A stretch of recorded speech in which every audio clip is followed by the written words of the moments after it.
Alrighty. This episode of Capes and Lunatics is brought to you by Tweaked Audio. Get awesome headphones, go to tweakedaudio.com and use the coupon code Southgate to get 30% off, free shipping, and a lifetime warranty. Or you can get there through the link on our website, southgatemediagroup.com. This is DG Chichester, and you're listening to the Capes and Lunatics podcast. This is Perich, and you're listening to the Capes and Lunatics podcast.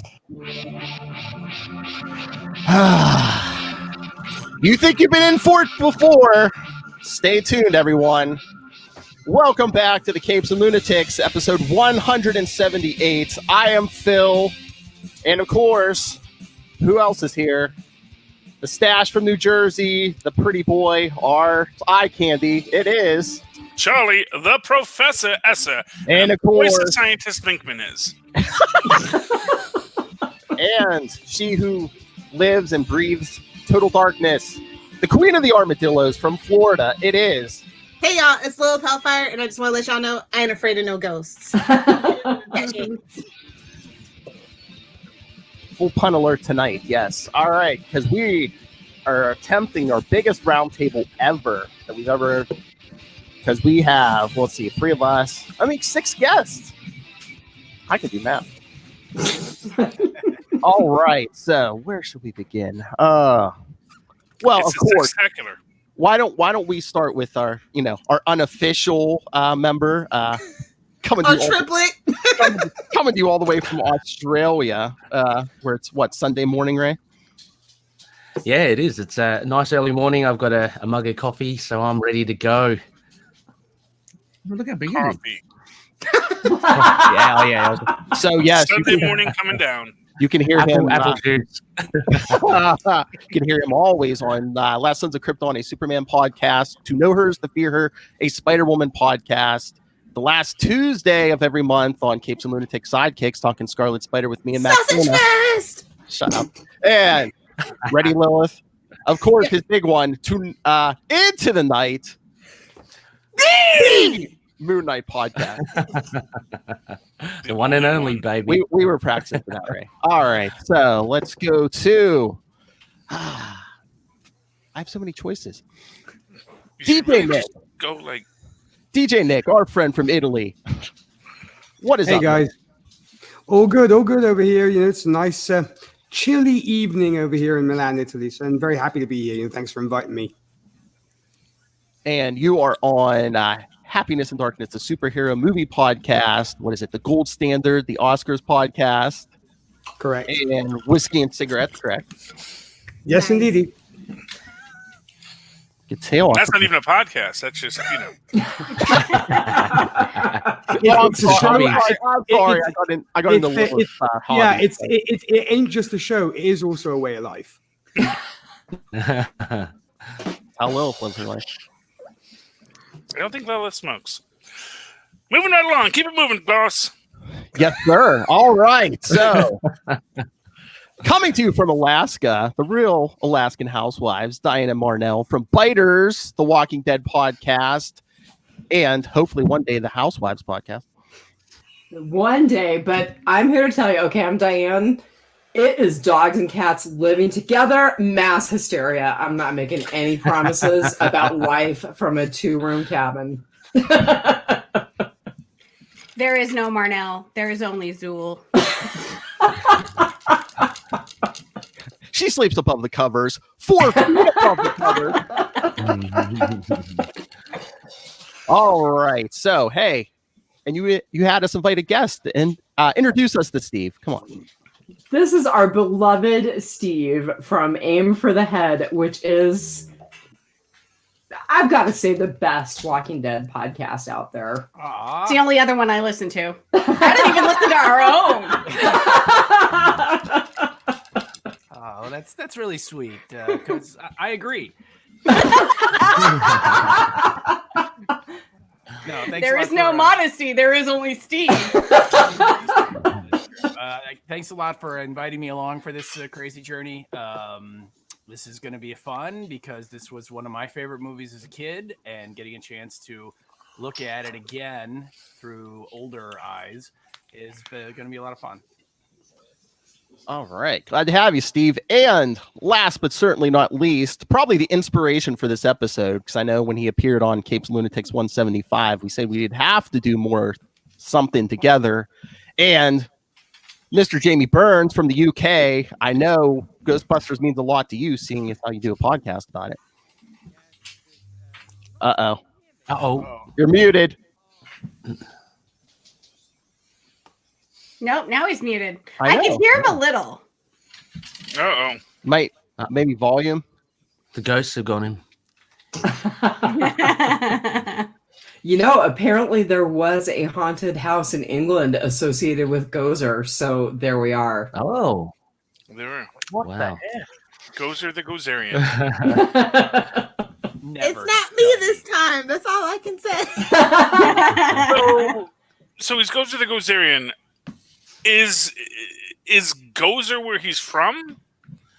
Or did he just name where he's from after himself? Are you... I thought they were Sumerian. Right? Oh, so what are you saying? He named himself I Gozer over here. I Gozer over there. Everywhere he goes, that is Gozer. He is where he is, and he is all in the place he is from. He's the Beyonder. No wonder he's so incredulous. And come back to this morning, Lilith. What in the name of Tracksuit Beyonder? Exactly. Oh, and don't at me if you guys are watching this on Facebook Live or YouTube. I know Slimer is from Ghostbusters too, but he's my favorite character in all of the whole franchise, so y'all can suck it. Slimer's in one movie. He's in the first Yeah, he's totally in the first movie. They even give an entire backstory in the real Ghostbusters. Yes, that's why that's my favorite character. Because since he was the first ghost captured, once all the other ghosts went free, he kind of wanted to stay. He had Stockholm syndrome, but it's okay. I can relate. Yeah. Well, let's feed him. Ghostbusters. But yes, I was looking this up. Yeah, $30 million budget, and it made worldwide $296 million. So yeah, and that's not even counting the good. ancillaries. That's $1984, baby, strong dollars. Yeah. Yeah. When the economy was good. Well, better. depending on who you are. Yeah. And you're forgetting the two most important words, and that is Sigourney Weaver. I can relate. I agree. Well, She's who one was of my the heroes, honestly, in and on and off the screen. I'm Who not was thinking the- that's the reason that Steve mentioned her. And she's So who kind was of like a horror, more sci-fi horror, but kind of icon. So Yeah, but I kind of feel like she was underutilized in this. of course she was. It was the 80s. Yeah. Shut up and be pretty.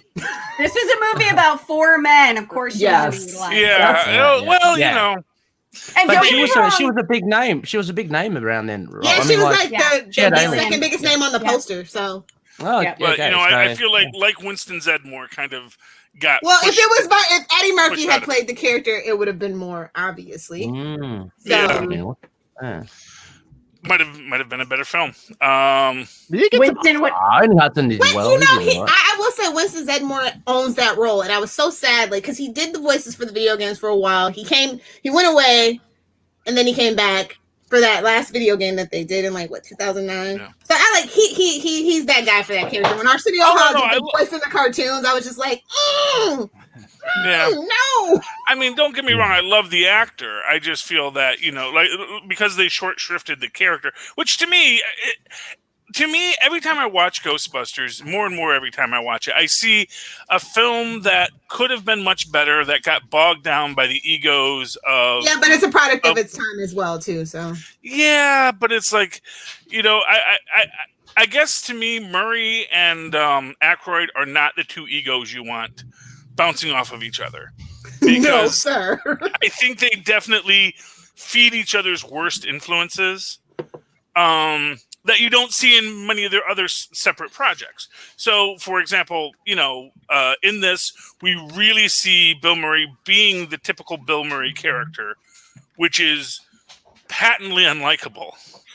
But when there's somebody else in it, I think they give you a reason to like him in his unlikableness. Mm.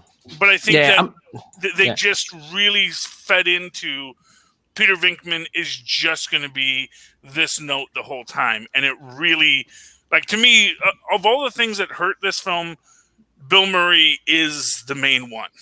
Bill Murray hurt this film horribly because he is just such an awful character, Peter Venkman. Yeah, I'm going to take a little different take for it. I mean, I just rewatching it again a couple of nights ago. I was just reminded of how funny Bill Murray is. I thought he was just fantastic. His timing, that thing that you mentioned, Dianne, about cats and dogs living together. Right. Because it came out of totally nowhere, and it's for me. I don't know. Compared to like modern comedians these days, I know he has a very particular style, and it's just very unassuming. And it's so laconic, so cynical. But yeah, I mean, I agree he's an unlikable character. I mean, the things that he does, and especially to Ms. Barrett, is crazy. Like, well, he starts out as the typical trope of a unlikable douchebag. We see him trying to sleep with one of his students. Yes. But he evolves. And what I love about him, what I love about his character is that most of his lines were ad-libbed. Like, there was a lot of ad-libbed lines, but almost all of his were ad-libbed in this movie. Okay. All I'm going to say is he brought, what was it? Phenobarbital or Thorazine on the Thorazine. Yeah, I thought it was Thorazine, but I wasn't sure. Brought like 10 cc's of Thorazine on a date. Is he Dr. Venkman or Dr. Cosby? Exactly. It's like, well, again, the 80s. Exactly. A product of its time. I was going to say, didn't everyone have Quaaludes in their pocket back then? Yeah, well, that's... I don't know. I was 4 when this movie came out. I was shut up. Hey, I was going to say, that's bad. I was 6 and Lilith wasn't even born yet. So I think I watched this with 1984 eyes because other than the casual sexism of the 2 female characters are pretty minor characters, I really enjoyed it. I enjoyed Bill Murray again. It makes me want to go back and watch Zombieland again. Honestly, if you watch this movie and then you watch Zombieland back to back, you're so glad when they kill him. Try it, buddy. It'll make you feel better. I will point out to Marnell, though, that he becomes an unlikable douchebag once again, because in Ghostbusters 2, aren't he and Sigourney Weaver broken up after they've had a kid? No, that wasn't even Bill Murray's that wasn't his kid. No. She actually, to Sigourney Weaver's credit, she never actually does anything with Venkman. Like, I think at most, that we know of, but presumably, but it does seem it's like, nope, she wasn't into him at the start of it. She's not into him at the end of it, except for the fact that, okay, I guess I'm no longer possessed by a demon. But really, we never see any kind of connection between the two. No. In fact, Go ahead. Sorry, Charlie. Can I say, just to add that point as well? Did everyone think how cringeworthy that last kiss was? I was going to ask you, do you think that was improv with Bill Murray and Sigourney? Because when they kissed at the end, it just looked so uncomfortable. Yeah, it was very uncomfortable. So, yeah, it does. I'm gonna drop the beat. I keep thinking, stay away from her, you bitch. Maybe a marshmallow. We can hear you. Oh, that's great. All right, Jamie. So, like I said, you do a Ghostbusters podcast, so I'm sure this movie means a lot to you. Yes, I do. I was brought up on it. Yeah, you could say that and Star Wars, but Star Wars has let me down for the moment with Disney. But Ghostbusters has always been one of my favourite films. I can remember going to see it when I was just a nipper and going to the Odeon Cinema, and it was all decked out with the Ghostbusters sign and all the neon lights. Oh, it was fantastic. What a time to be. Don't get that kind of thing now, though. Really now, we don't get, at least in the U.S., All right. Possibly never again. All right, and the segue, Nick, I want your opinion where this falls in movie history, but I mean, you could really, and again, Nick, I mean, you could tell this is 1984 movie because like everyone's smoking like every 2 seconds. Yeah. The good old days. Like every scene, there's someone smoking. Yes, indeed. Yeah. I was like, yep, this is definitely the 80s because everybody's smoking for sure. Yeah. Well, this was supposed to be a much But, darker I mean, you know what? movie. It was meant to be an adult movie, but kids liked it so well that they started gearing the sequels and the cartoon and everything towards kids. So. Wow, I don't know about that cartoon. It's a little Cartoon's excellent. Yeah, and oh my gosh, did you ever see what was it the Extreme Ghostbusters when they was Egon and the three teenagers? That one got dark. That one got that is my favorite reimagining of the Ghostbusters universe. I don't know how I would have liked the reboot instead of an all-women cast. I would have liked it to have been a dark Ghostbusters. I would have liked to have seen that original script. Well, buckle up for Afterlife, baby. Yeah! When it finally comes out. 2020. If ever. 2020 never at this point. If you want the trailer looks video great. on demand. You gotta just barge in, Steve. The Dark Ghostbusters is The Frighteners with Michael Fox. Yeah, good film. Yeah, it's a good shout out for that one. There's probably some references in that film to Ghostbusters. Just a quick reference, actually, is on Netflix at the moment. Is that Hubie's Halloween? Fantastic Ghostbusters reference in that. Oh, okay. Nice big section of it. Yeah, the Adam Sandler movie. Yeah. For me, you say that the film was fantastic, but it just has a good reference. So the film's all right, actually. I do like a good cheesy Halloween film. I don't know.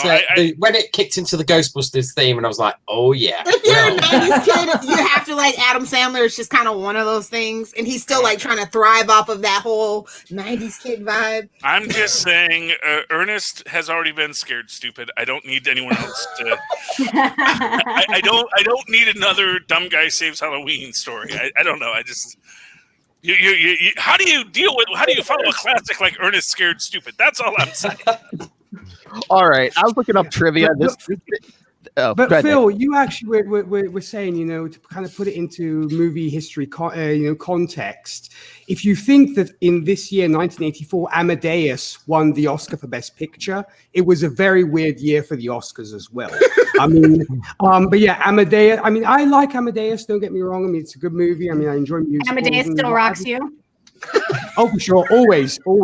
But even more, I love you, Dr. Zaius. But that said, I was 2 years old when this movie came out. And it's really weird because a lot of my friends, are big fans of this franchise and what have you. I mean, at the time, my fandom, growing up, I then watched it obviously when I was a little bit older to understand it. But you know what? It was great to watch it again. I hadn't watched it for about 26 years, thereabouts. Last time I watched it about 26 years ago, thereabouts.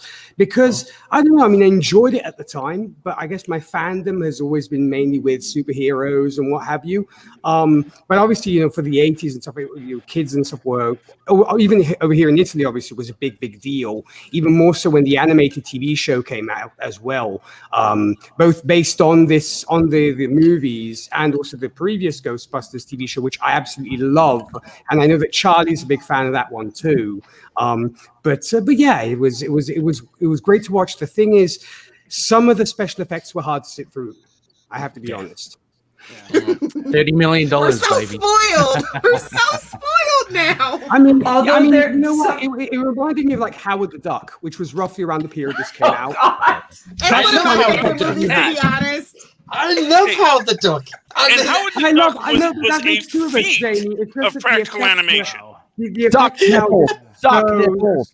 And you thought bat nipples were bad. The special effects were just a little bit cringe-worthy here and there, but other than that. Well, I'll just say, if you want really cheesy effects, go see the actual original Ghostbusters with Tracy the Gorilla. And agreed. Yeah. That puts it all into perspective. So literally, in fairness to the special effects, I was reading some trivia today as well, Phil, and they were saying that they actually left some of the really bad effects in because they were really bad. Yeah. So. Oh, really? Okay. I mean, honestly, I feel for its day, this was actually really good. I mean, as far as special effects go, like I said, this was 1984. Okay, it was a long time ago. Well, the big special effects studio that the only was Industrial Light and Magic at the time, and somebody actually created a special effects studio just for Ghostbusters. They went on to do other things. I can't remember what the studio was named. It's no longer around now, but they didn't have special effects people. They kind of like were doing this on the fly. So it even went to could the you original... imagine on a 1984 computer like an Apple II? Could you imagine? I'm just saying Slimer came out fantastic in this. I think the transformation of the demon dogs is brilliant. And I really think that it is... I think it does what it needs to do. I mean, it's, no Ray Harryhausen, but who's Ray Harryhausen? Well, you know what I mean? The design for Slimer was originally going to be, it was put to, I've got his name, that Steve Johnson. It's John Belushi. It was based on John Belushi, yeah. Steve Johnson did many versions of Slimer, and he had not that long to do them. And he did one, and then they said, "Oh, can you make it like John Belushi?" And he was looking at it, thinking, "How can I make that?" So he just sent them that one again, and they went, "Oh yeah, bang on." And you were like, "Okay." Yeah. Hey, Jamie, I heard a rumor recently. Maybe you can confirm this. I heard Rick Moranis was awesome in this movie. I love Rick Moranis, but I heard he wasn't their first choice for that role. No, he wasn't even their second choice. No, it was John Candy. Yeah, John Candy. John Candy, yeah. And the only reason he didn't get it... It was going to be a boys' club film, let me tell you. Haskell, Eddie Murphy, John Candy. Was that going to be the same character? Like, no, it was going to be Lewis. It was going to be Lewis Tully, but he wanted to play it in a German accent. And he wanted two big, massive German Alsatians, and they were like, "No, it's not going to." And he was like, "Yes, it'd be brilliant, No. I think, yeah. No, sorry. Finish. Right, and then so they and plus it did want a lot of money. So they sort of like got in Rick Moranis, and he was like, "Oh yeah, I'll do whatever you want." So because can you imagine that party scene with John Candy and two massive Alsatians, and then the terror dog comes in? They'd be just sniffing each other's asses. What's going on here? I mean, who let the dogs in? And also, I have got to say that Rick Moranis's like awkward body language and just the way he carried himself, one of the best parts of the film. Brilliant. Oh yeah. I like how he locks himself out every time. And also, every time, the Keymaster. Right. Yeah. The Keymaster, right? Yeah. And also, Lilith was mentioning, if Eddie Murphy had been in this film, and he was actually busy at the time making Beverly Hills Cop, which was the second highest grossing movie that year. I mean, that year, Indiana Jones and Temple of Doom was number 1. This was number 3, which tells you how well it did. Wow. Yeah. I think too, just in terms of historical context, remember another massive horror franchise started this year with Nightmare on Elm Street, one of Marnell's favorites. Yeah. So many good films around this year. It was the 80s horror movie. Yeah. With Freddy Beautiful Krueger, films. And then you have sort of this comedy horror film with Ghostbusters to kind of compare the two, Yeah. Very much so. There's one thing, if Ghostbusters, the original, came out now, you'd be like, should I take my little kids to this? I'm not too sure. No, nobody would bat an eyelash, to be honest. I mean, come on, be serious. Yeah. But just I watched it with my 7-year-old today. I mean, it's one of the best. Nobody tell Danielle. No, it's fine. One of the best memories of that film is the opening to it. I have to say it's one of the best openings to a film, especially that quiet with the librarian just walking past, and they did all those effects practical, on the day, and then for her to walk around the corner and it kick in, the Ghostbusters logo, of course, and it still makes me laugh when the boys are in that cellar, in the bottom of the library, and you hear Ray go, listen, and you hear this, and he goes, do you smell something? Yes! Makes me laugh so hard every time I hear it. And funny enough, that's also referenced a bit later on in the film when Vekman walks into Diana's and he gets the piano and goes, yeah. I do love how the joke came, I do love how the Ray joke came in at the end again, where he's like, "Go ahead, get her, Ray." Get her. That was your plan. Yeah. Did you guys know that Saint Jerome, who the librarian mentions when they're interviewing her, is the patron saint of librarians? Yeah. No, Cool. There's a thing for everything. I remember turning around to my mum and saying, "Mum, what's menstruating?" She was like, "You find out." Yeah, how'd that conversation go with Luca today, Phil? He was half paying attention. Was he on his iPad, Philip? Seriously, my kid got up this morning, started doing math.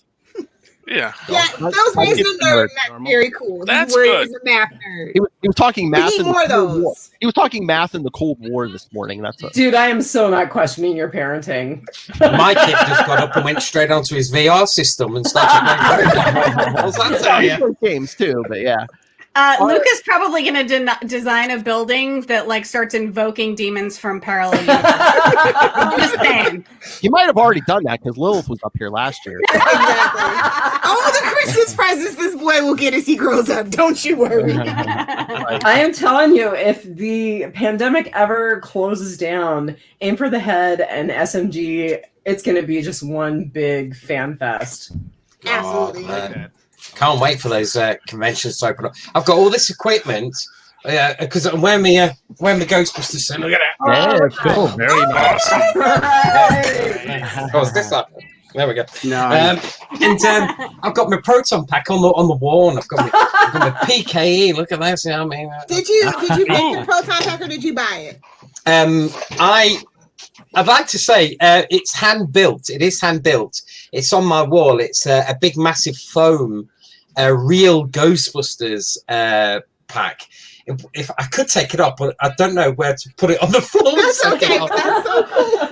But it's massive. It really is a big one. But it's made entirely of foam, which is fantastic. I know a guy who knows a guy, and he builds them out of foam, and it's like, whew, it's nice, especially when you got them on your back for so long. You know what I mean? It's good. I like it. But when the conventions open up, leave that unlicensed particle accelerator on the wall. Yeah, I'll tell you what though, it's warm. It's warm in here. I'll tell you that.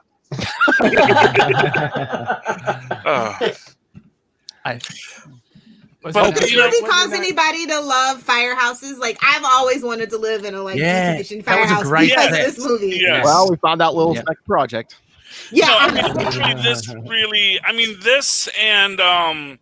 this and G.I. Joe, because of course their fireman character did also live in a firehouse. I've always wanted to live in a firehouse.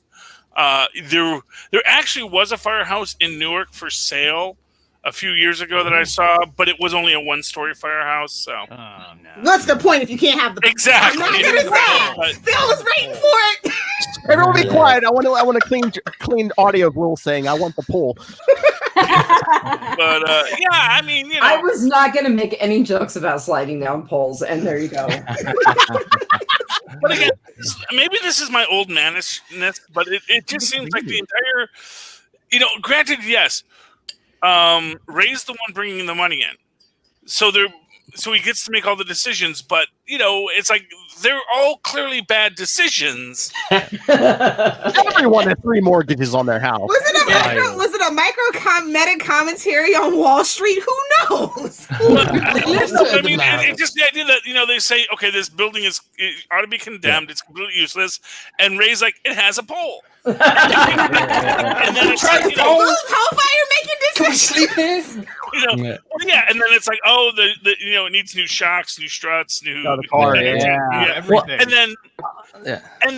But I get the feeling it's like there's these editing room scenes where he says, well, gee, I guess I'll just have to take my money back and go do something else then.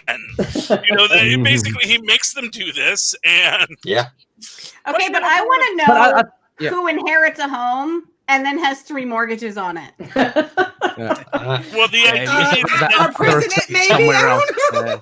I'm just going to point out that do you know how when Ray's coming out and he says, "Oh, that house, you know, my family left me that house."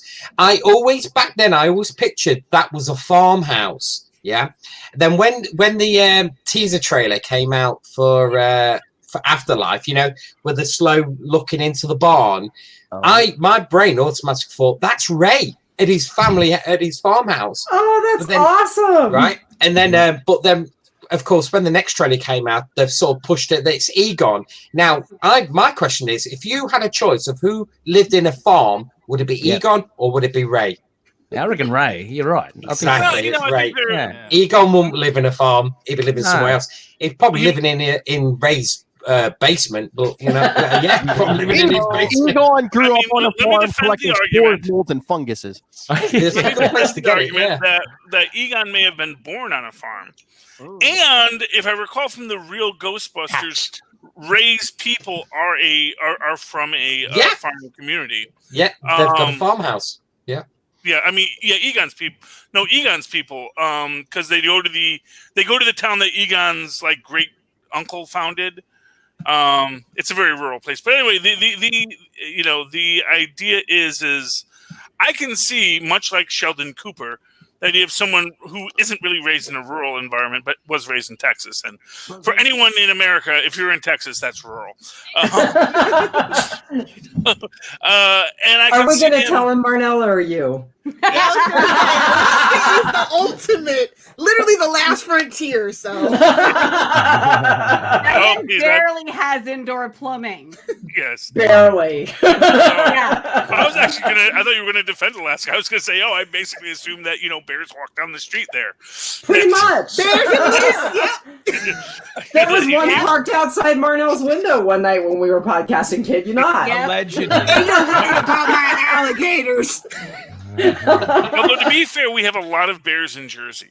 See, that's the weird thing for me in wildlife is in New Jersey, we get like tons of wildlife because New Jersey wildlife don't care if you live in a city. They will walk right in. Home first of all. Exactly. They're like, no, get out of here. Exactly. Jersey bears like we're from Jersey. It's like, you can build your house here. That's fine. We're going to go eat your garbage. We don't care.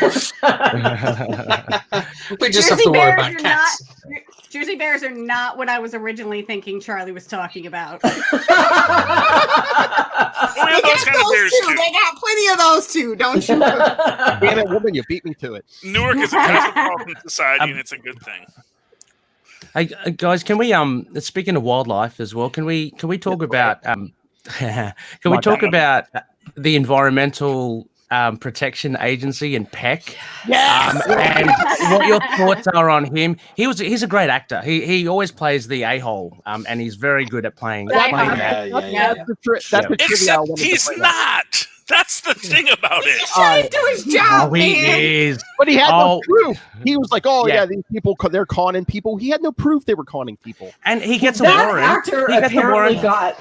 That actor apparently got mercilessly abused for quite a while. That's people would just go down and say, "Hey, you've got no dick." Yeah. It says in the trivia. It says one day he was walking down the street in New York, and like there was a bunch of school buses, and he just heard like scores of kids yelling, "Hey, dickless!"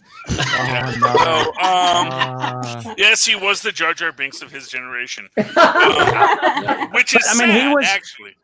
Yeah, but he was like, he got that warrant to search the fire, their place, their headquarters, and there's no way that you can get any form of paperwork to force them to shut down that, that storage facility that they had. So we were watching. I was watching it with my partner Ethan. We're going, okay, he can actually look at it because he wanted to see it, but there's no way that he could get the police to force them to shut it down, and they inevitably did.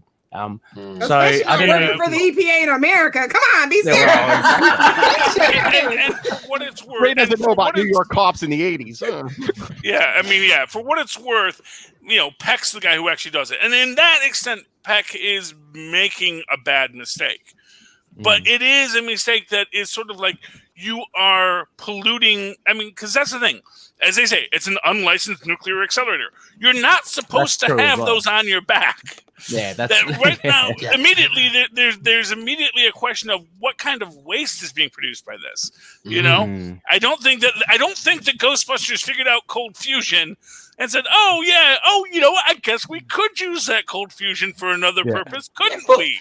But that's the beauty of it, isn't it? Because back then, you know, when you watch the film, you didn't think of that kind of thing. You just thought, oh yeah, you just took it. If that film was being made now, there would be a backstory to that, saying, oh yes, cold fusion goes here and here, and you know, just so somebody goes, oh right, yeah, that's where they dump it. Now, back then, you didn't need explanation. All you knew that in between that very thin wall was a massive containment unit with like 1,000 ghosts. Nice. I'm just gonna say they could have done better because Back to the Future gives us a flux capacitor that needs plutonium to operate, and they're very explicit. Yes, this is highly dangerous and radioactive, and we know what we're doing. But Jack had a death wish as well, so you know. Yeah, well, you know. There you go. Well, everyone knows that containment unit actually back straight onto the drain, so it was just pumping it straight down the drain. And that's how you get the sequel. You know what I mean? This movie, it's like you didn't get a lot of you didn't have to waste time on backstory. It's like, oh yeah, they got some. It's just fun. Let it be fun. I feel like when they're in the elevator and Ray's like, yeah, switch me on, and Egon switches them on to start. Yeah, that was hilarious. They both back away. By the way, don't cross the streams. I love that. After they do it, it's like, oh yeah, this one warning thing. Yeah, and how many guys in pubs, completely drunk, are in the toilet going, "Hey, don't cross the stream!" That became a thing for sure. I was gonna say, yeah, that hit the culture. Yeah. Well, I always assumed that was the gag about crossing the streams. Yeah, and that it was its own little bit of homophobia too, because it is the 80s. So I totally missed that. Yes. Well, yes. I imagine you might. I love the style of the movie though, like that 1959 Cadillac that they used for the Ectomobile. Like, are you serious? Also, I mean, it was nominated for two Academy Awards, one for the best song and one for visual effects. So, I mean, it didn't win. I think he was robbed though, because Stevie Wonder that won that year. I don't know. I'm saying it made number one on the Billboard. It did make number one. Do you know? Funny enough, if you go on YouTube and put in Casey Kasem, who did the voice of Shaggy, by the way, and he had put Casey Kasem, Billboard Ghostbusters, and it does his rundown to the Ghostbusters theme, and I just love how he goes into his voice. Talking about Ghostbusters, I love it, especially because it's in the film as well. You know what I mean? Yeah, it is. Yeah. And don't forget too that Ray Parker did get sued by Huey Lewis. Of course. Yeah, I don't know. It was the 80s. I was shocked by that little fact. I'm like, they were willy-nilly with the music licenses in the 80s. Well, and I totally can't see the resemblance. I don't either. It's the between their songs. It's like Vanilla Ice, and you know, it's that little ting. It's little ting. It's not the same. No, but you know what? First off, acting like riffing. Riffs in jazz are an established thing. That someone wrote those notes. We're going to replay those notes here. You know, you're going to hear it. You're going to hear the cue. You're going to know where we're going, and then that's going to lead into what we're going to do.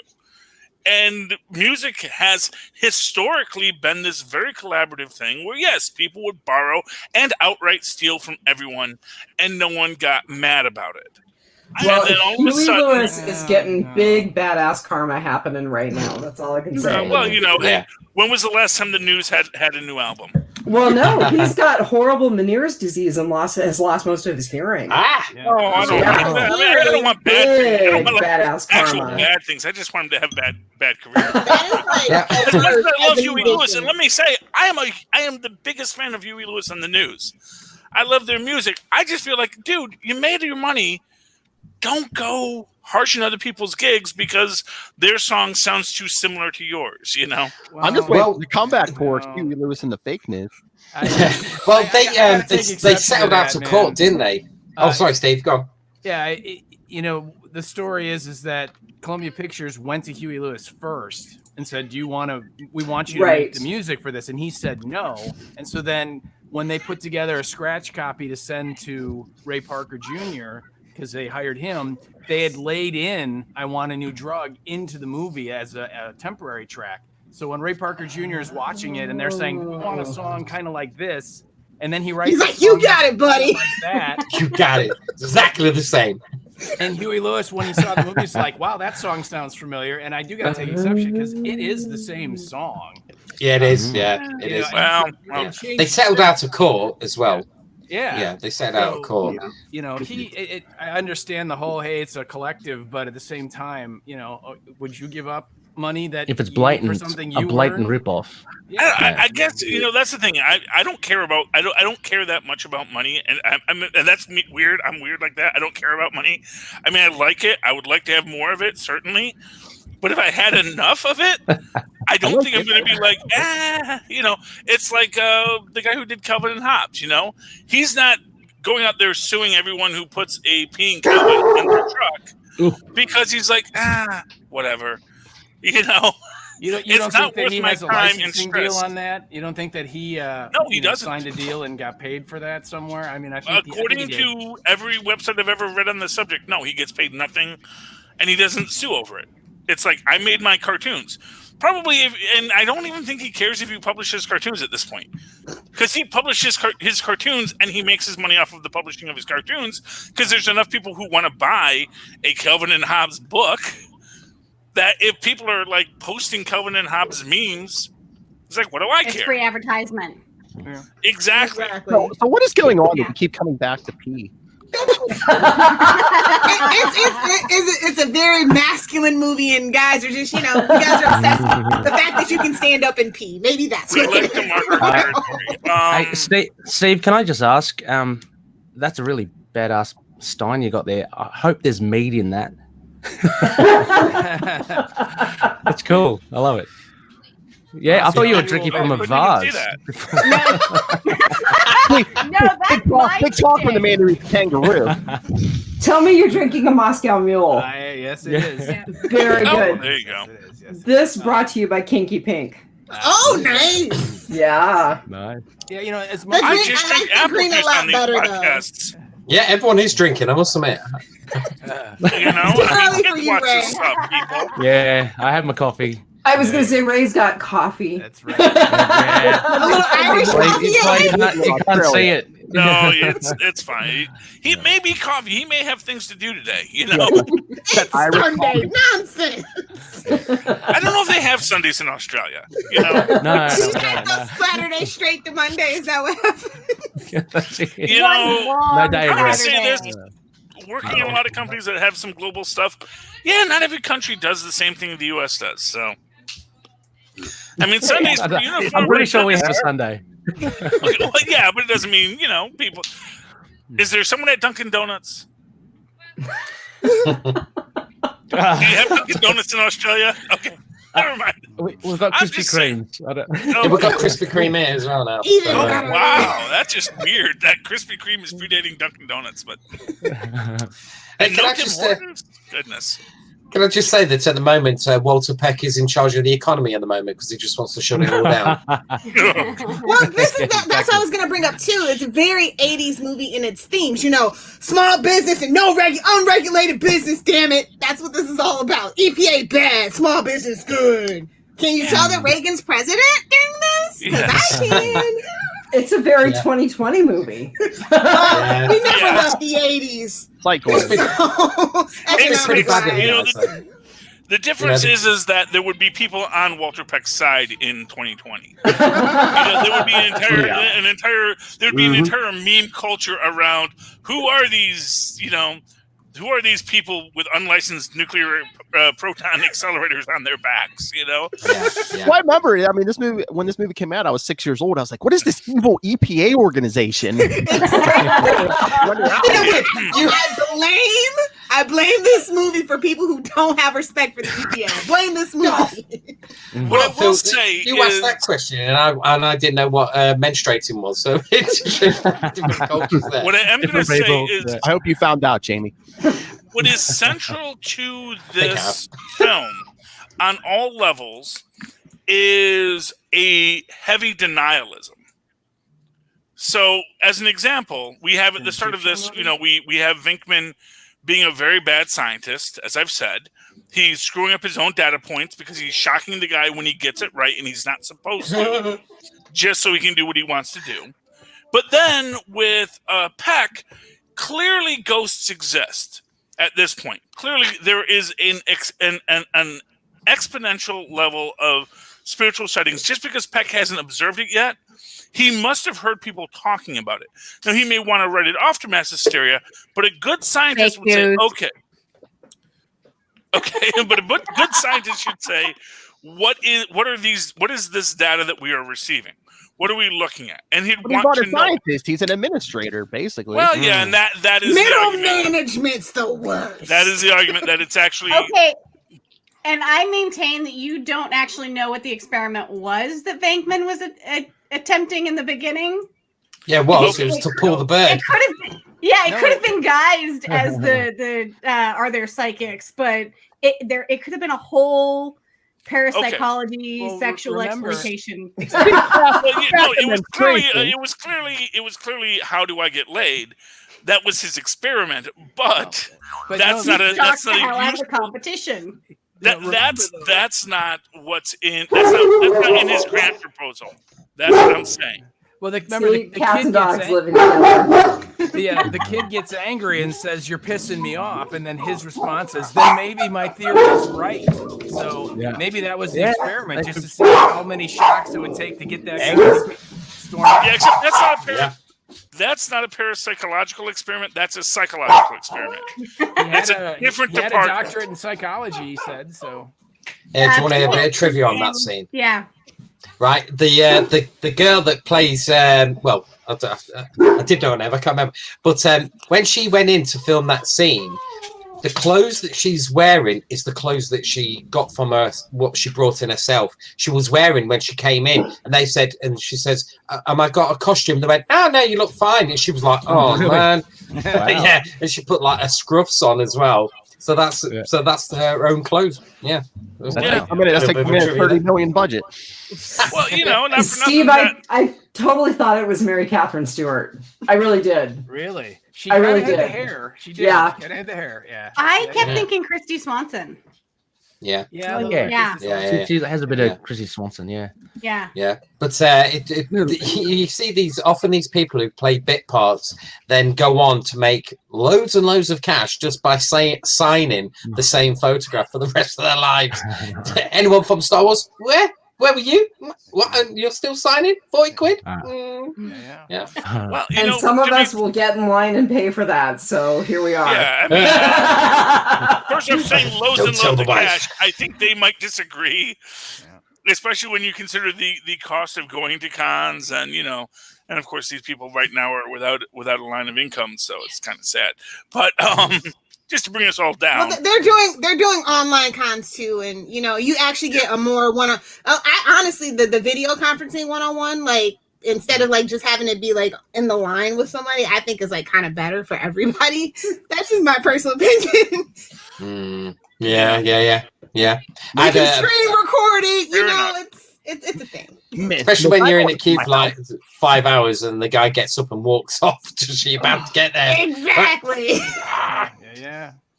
Well, they have to eat, they have to pee, they have other applications. And that's what I mean. For this way, they can actually like schedule it. And it doesn't even have to be the day of the con. Actually, is what I found out. So if it doesn't work for you, it doesn't work for them. You can reschedule it. So that's nice. Yeah. Nick, would you agree? Oh, sorry. I'm going to ask Nick a question. Would you agree that this movie is influential in a way that it kind of is the kind of cause for like special effects driven comedy? Would you say that? Would you give it credit for that? You know what, Lilith? I would agree with you on that because I think, even though obviously, comedies don't win Oscars and sci-fi doesn't win Oscars for the most part, I would say it definitely was very influential, at least when it came to the special effects for sure. Because then when you go and look at what came after that, I think it definitely did have the impetus for what we can do with, both practical special effects and, just, computer CGI stuff. So I definitely would agree with you on that one for sure. I mean, I think this movie does, I think it was groundbreaking for quite a few things. And especially, I think, the effects. I mean, granted, we, as you were saying, we are very spoilt today. And you go and look back at it and you're like, can I still buy into this? You kind of can't, but I think you can see that it was, they were blazing a trail of sorts for sure. So I will agree with that for sure. It's kind of like E.T. in that way, because woof, correct. Please don't rewatch E.T. Yeah, and E.T. was actually nominated for an Oscar for Best Picture. Well, it's Spielberg, Yeah. It's also a good film. I mean, we can agree to disagree on that one, Charlie. But, nice. Not a Reese's Pieces. But I mean, as long even though he's Jewish just like me, so I'd be all about Spielberg. But even Ivan Reitman is also Jewish, but that's another story. But like I said, it is Ivan Reitman at the end of the day, and I don't know how much cred the man actually had as well. So you also do have to consider that too, I think. Well, he scrounged up most of the money, so we'll give him that. Exactly. He really, yeah, for sure, really on his hands and knees. I mean, and so he got to put a lot of input into the script as well, as you do when you get all the money for the movie. And I think that might also be a meta commentary that seeped into the movie as well. That's why Ray gets the firehouse. Coming back to Charlie's point. Yes, exactly. So it's like, it's my money. I'm gonna say how we're gonna do it. So, and it turned out to be a Halloween costume, because this came out in June of '84, if I remember right, like right at the beginning. Mm-hmm. And by Halloween, it was like one of the top like 3 costumes. So definitely can see how they were like, yes, let's make it more child friendly. Yeah, well, that worked out well. That was a perfect timing. That's the serendipity of capitalism. But in the sequel, Bobby Brown actually says to is it Ray? He says, "Oh, have you got one of those spare proton packs? My kid really loves them." He goes, "The proton packs are not a toy." But also, there's a reason if this film was the top 3 biggest grossing film of the top when it came out. So I mean, you have to also it give it definitely that, hit sure. something in the zeitgeist for sure. Well, and exactly. I mean, if you're trying to. It was one of the bigger movies.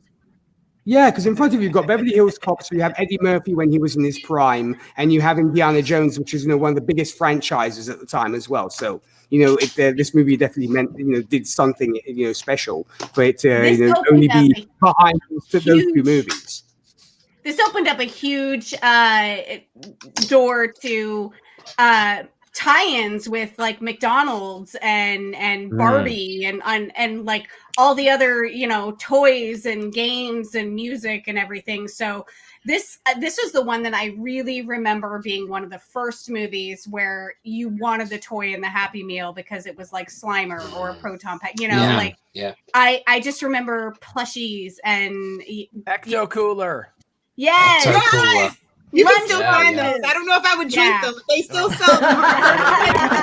And they go for a pretty penny as well. And once the cartoon came out, they just started pumping out those toys. Yeah. Fun fact, Ecto Cooler is just Tangerine High C. Yes, Tangerine High C was a green High C that they put out years before.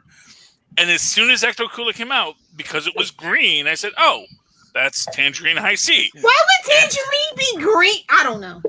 Because we couldn't make it orange because oranges were already orange. They already had an orange one, so they made it green. Is that why raspberries are blue in candy? Pretty much, yes. This is literally how it works. So Tangerine was the second one, but Ecto Cooler is Tangerine High C. And that is actually what is bug juice, for those who don't know, because that's why it was called bug juice. Because for whatever reason, the Boy Scouts could get bulk Tangerine High C and fed it to children. Nobody wanted it. Exactly, because it was green. But as a result, all these kids were getting this little green drink called bug juice that was Tangerine High C. And then eventually this movie came out and actually they're like, no Boy Scouts, we're cutting into your stash. Yeah, the cartoon came out. And someone smart at High C said, "Hey, that green stuff we can't move? What if we called it Ecto Cooler?" And history was made. Yeah. In fact, there's all like food products coming out for Ghostbusters Afterlife, because you know it has to go on the shelves even though the film's not out yet. And I bought some, and it's awful. Really cheap. It's awful. And you always notice that all these cheap products get licenses. It's like all your advent calendars and stuff. Like cheap chocolate. Like, I buy it for the box, but. Well, it's like any food tied to like a movie or something like that. Unless it's like Marvel or DC where they get like macaroni and cheese or Kellogg's or something like that. Yeah, Kellogg's stuff. Yeah. If I remember rightly, there was a Ghostbusters Kellogg's one, which was pretty good. It had the No Ghost logo on the front, if I remember rightly. Cereal. It was very good. Yeah. We don't in the UK. We don't get the cereals that the States and because we're chock full of corn syrup, so we're pretty much illegal everywhere. No, it's a true story. The corn syrup makes it illegal, basically. Did any of you also take note of all the product placements in the film? Of course. With a $30 million budget, where'd you think it came from? The APs, of course. Big product supplier in this. I kind of want to know how much Stay Puft paid for all that. Well, so they made up Stay Puft for the movie. They did. Yeah. The Stay Puft Marshmallow Man they created so they could have the big guy. But if you notice, when she comes into her kitchen and takes out her groceries, there is a Stay Puft marshmallows right there. So. Yeah. Which is weird, because why is this woman buying marshmallows? I know. I don't understand either. But don't marshmallows shame her, Charlie Esser. Marshmallows are only good for Rice Krispie treats. I was gonna say, is she on her period? Like, is she menstruating? Which is a question he didn't ask her. Which again, bad science. Bad science. You have to ask the same question every time. All right, a lot of bodily fluid talk this time, Lilith. Yeah. I was just amazed that when she opened her fridge and had that little Temple of Zul in there, I was like, so the light is always on the fridge. You know what I mean? I'm kind of feeling like I need to clean my fridge today. Yeah, if it's talking to you, you better clean it. Did you guys appreciate the very, very early appearance of Reginald Bell Johnson, who, of course, would show up 2 years later as Al in Die Hard? He's the cop that comes and says, "Hey, Ghostbusters, the mayor wants." Winslow. It's the same guy. It's the same cop, isn't it? I always thought that it's the link between Ghostbusters and Die Hard and Die Hard 2. Die Hard's in Los Angeles, so he would have had to move across the country for it to be. Yeah, he was trying to get away from He does eventually move to Chicago, so it all makes sense. Oh my lord, we have he's the link between Ghostbusters and Urkel. Okay. What I want to know is, what is he doing that's getting him transferred from New York to LA? He saw too much. He's actually a good cop who saw too much. That's my opinion. There was an apparent blast in New York, so he moved. This entire universe centers around him because the outside of the firehouse was in New York, but the inside was filmed in Los Angeles. So there's your Los Angeles tie-in. Yeah, and it was supposed to take place in Chicago. Right. The entire universe surrounds this guy. Mine. And also when Winston Zedmore left the Ghostbusters, he became a cop and then ended up working with the Crow. Detroit. Yes. Crow, yeah. And still managed to get himself a funeral business. Crow's a great movie. The book is better, but you should watch both. Or read one. You read by watching the words on the page, Phil. I don't know how you read, but I do it with my eyes. I just turn the closed caption on. It's the same thing. Want to get your kids to read more? Like pro tip. Funny enough, do you know the interior of the ghost house from that one in Chicago? That was also filmed for location for The Mask, and there's another film. I can't remember what it is, but yeah, the interior of The Mask. That was the ghost house as well. Yeah. Yep. Now, which mask? The Cher mask? The best one. The only one. The only one. Come into the mask Yes. with Mr. Cummings. Jim Carrey? No, Alan Cummings is Loki. No! That's the best one! No, it's not! If you bought that, chuck it out the window right now. No, it's not good. First off, the first one has no conflict of Asgardian gods, and it's the Mask of Loki. How is the Mask of Loki not going to have conflict with Asgardian gods? It's just that kind of freak. Ghostbusters proved we don't need backstory to enjoy a movie. Yes. Yeah, 100%. 100%. One of the things that I do really like about this movie, and again, 1984, so, but Sigourney Weaver's character, she does very underused, but I think she's a very independent and strong female character. Yep. And I love that she is on to Venkman like that. As soon as he's in the part, she knows. She's like, you're like the weirdest scientist I've ever met. It's like, yes, obviously, this is a very smart lady, and she doesn't need help, although she does in this case. But overall, she doesn't need to be taken care of or rescued. And I really like that because that's, again, 1980s, few and far between.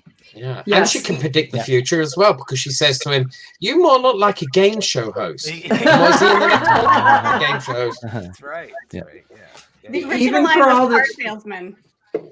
Even for all that she spends most of the movie in a slinky dress, she does have a career and she has her own apartment. So there we are. It's a penthouse apartment. It's a good bloody apartment. In New York City, even in the 80s, that was impressive. Here's a bit of trivia for you as well. Do you know that scene where she walks out and Venkman is like hanging around near the fountain? Yeah. And he gives her the information. If you go there now, dressed in a costume, into that bit, you get arrested because the people who own that building do not want cosplayers to do that walk around it. So anybody, so when cosplayers go up, they will, or tour guides, they go to near to the edge where the sidewalk is, and then they say to like me, if I was there, well, you can go if you want, but we're not because we'll get arresed.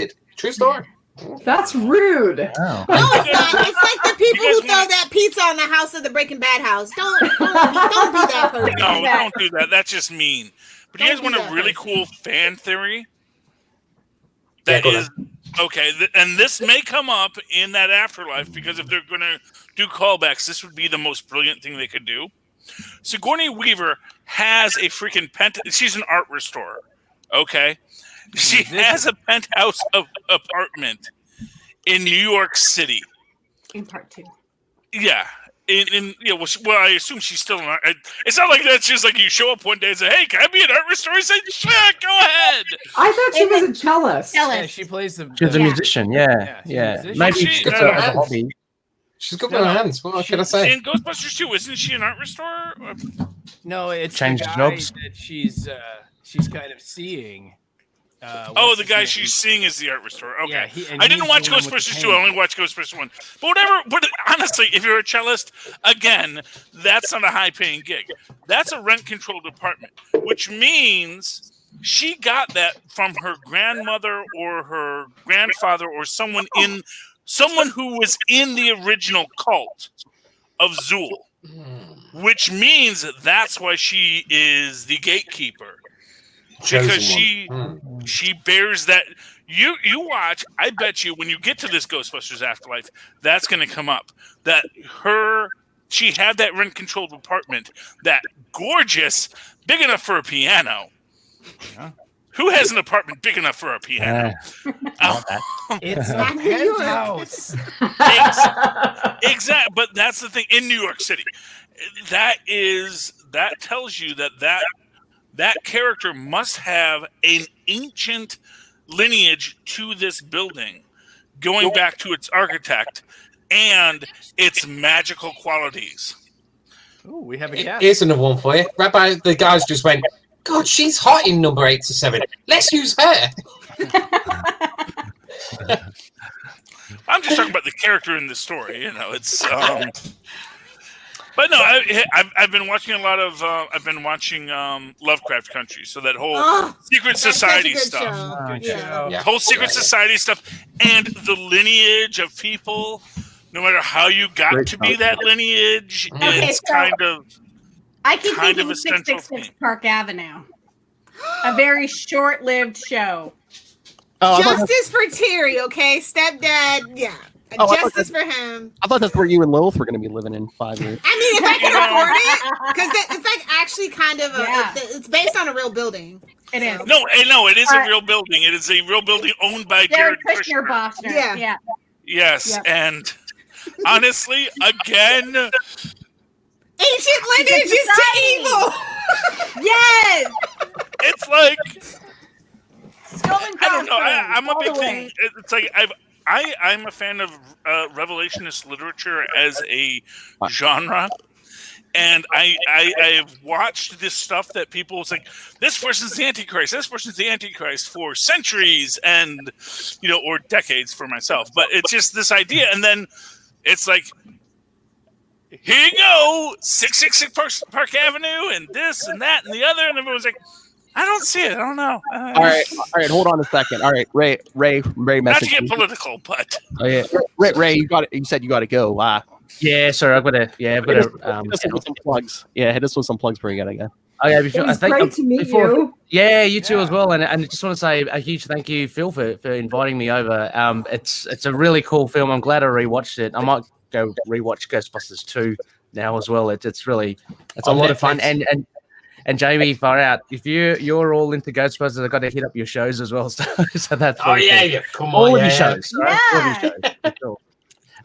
But yeah, anyone can catch me on Twitter. I'm just going to give my @RayRayPod, REY Pod.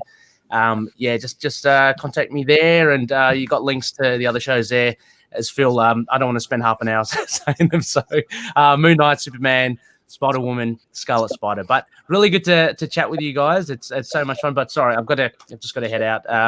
But yeah, enjoy the rest of the chat. All right. Take care, Ray. Bye. Bye, Ray. Okay, I don't know which one of us said that this was like the Brady Bunch, but all of us waving was exactly like the Brady Bunch. I need a screen cap of that. I was thinking that too, Cindy. And then there were Hey, I'm Jan, okay? Actually, now you're out. Marsha. Yeah. I just have to ask, am I the oldest one in this Zoom call? I'm the oldest one in this Zoom call, aren't I? I doubt it. Alice. And as far as you know. I was born in 1974, so who can beat 74? 1970.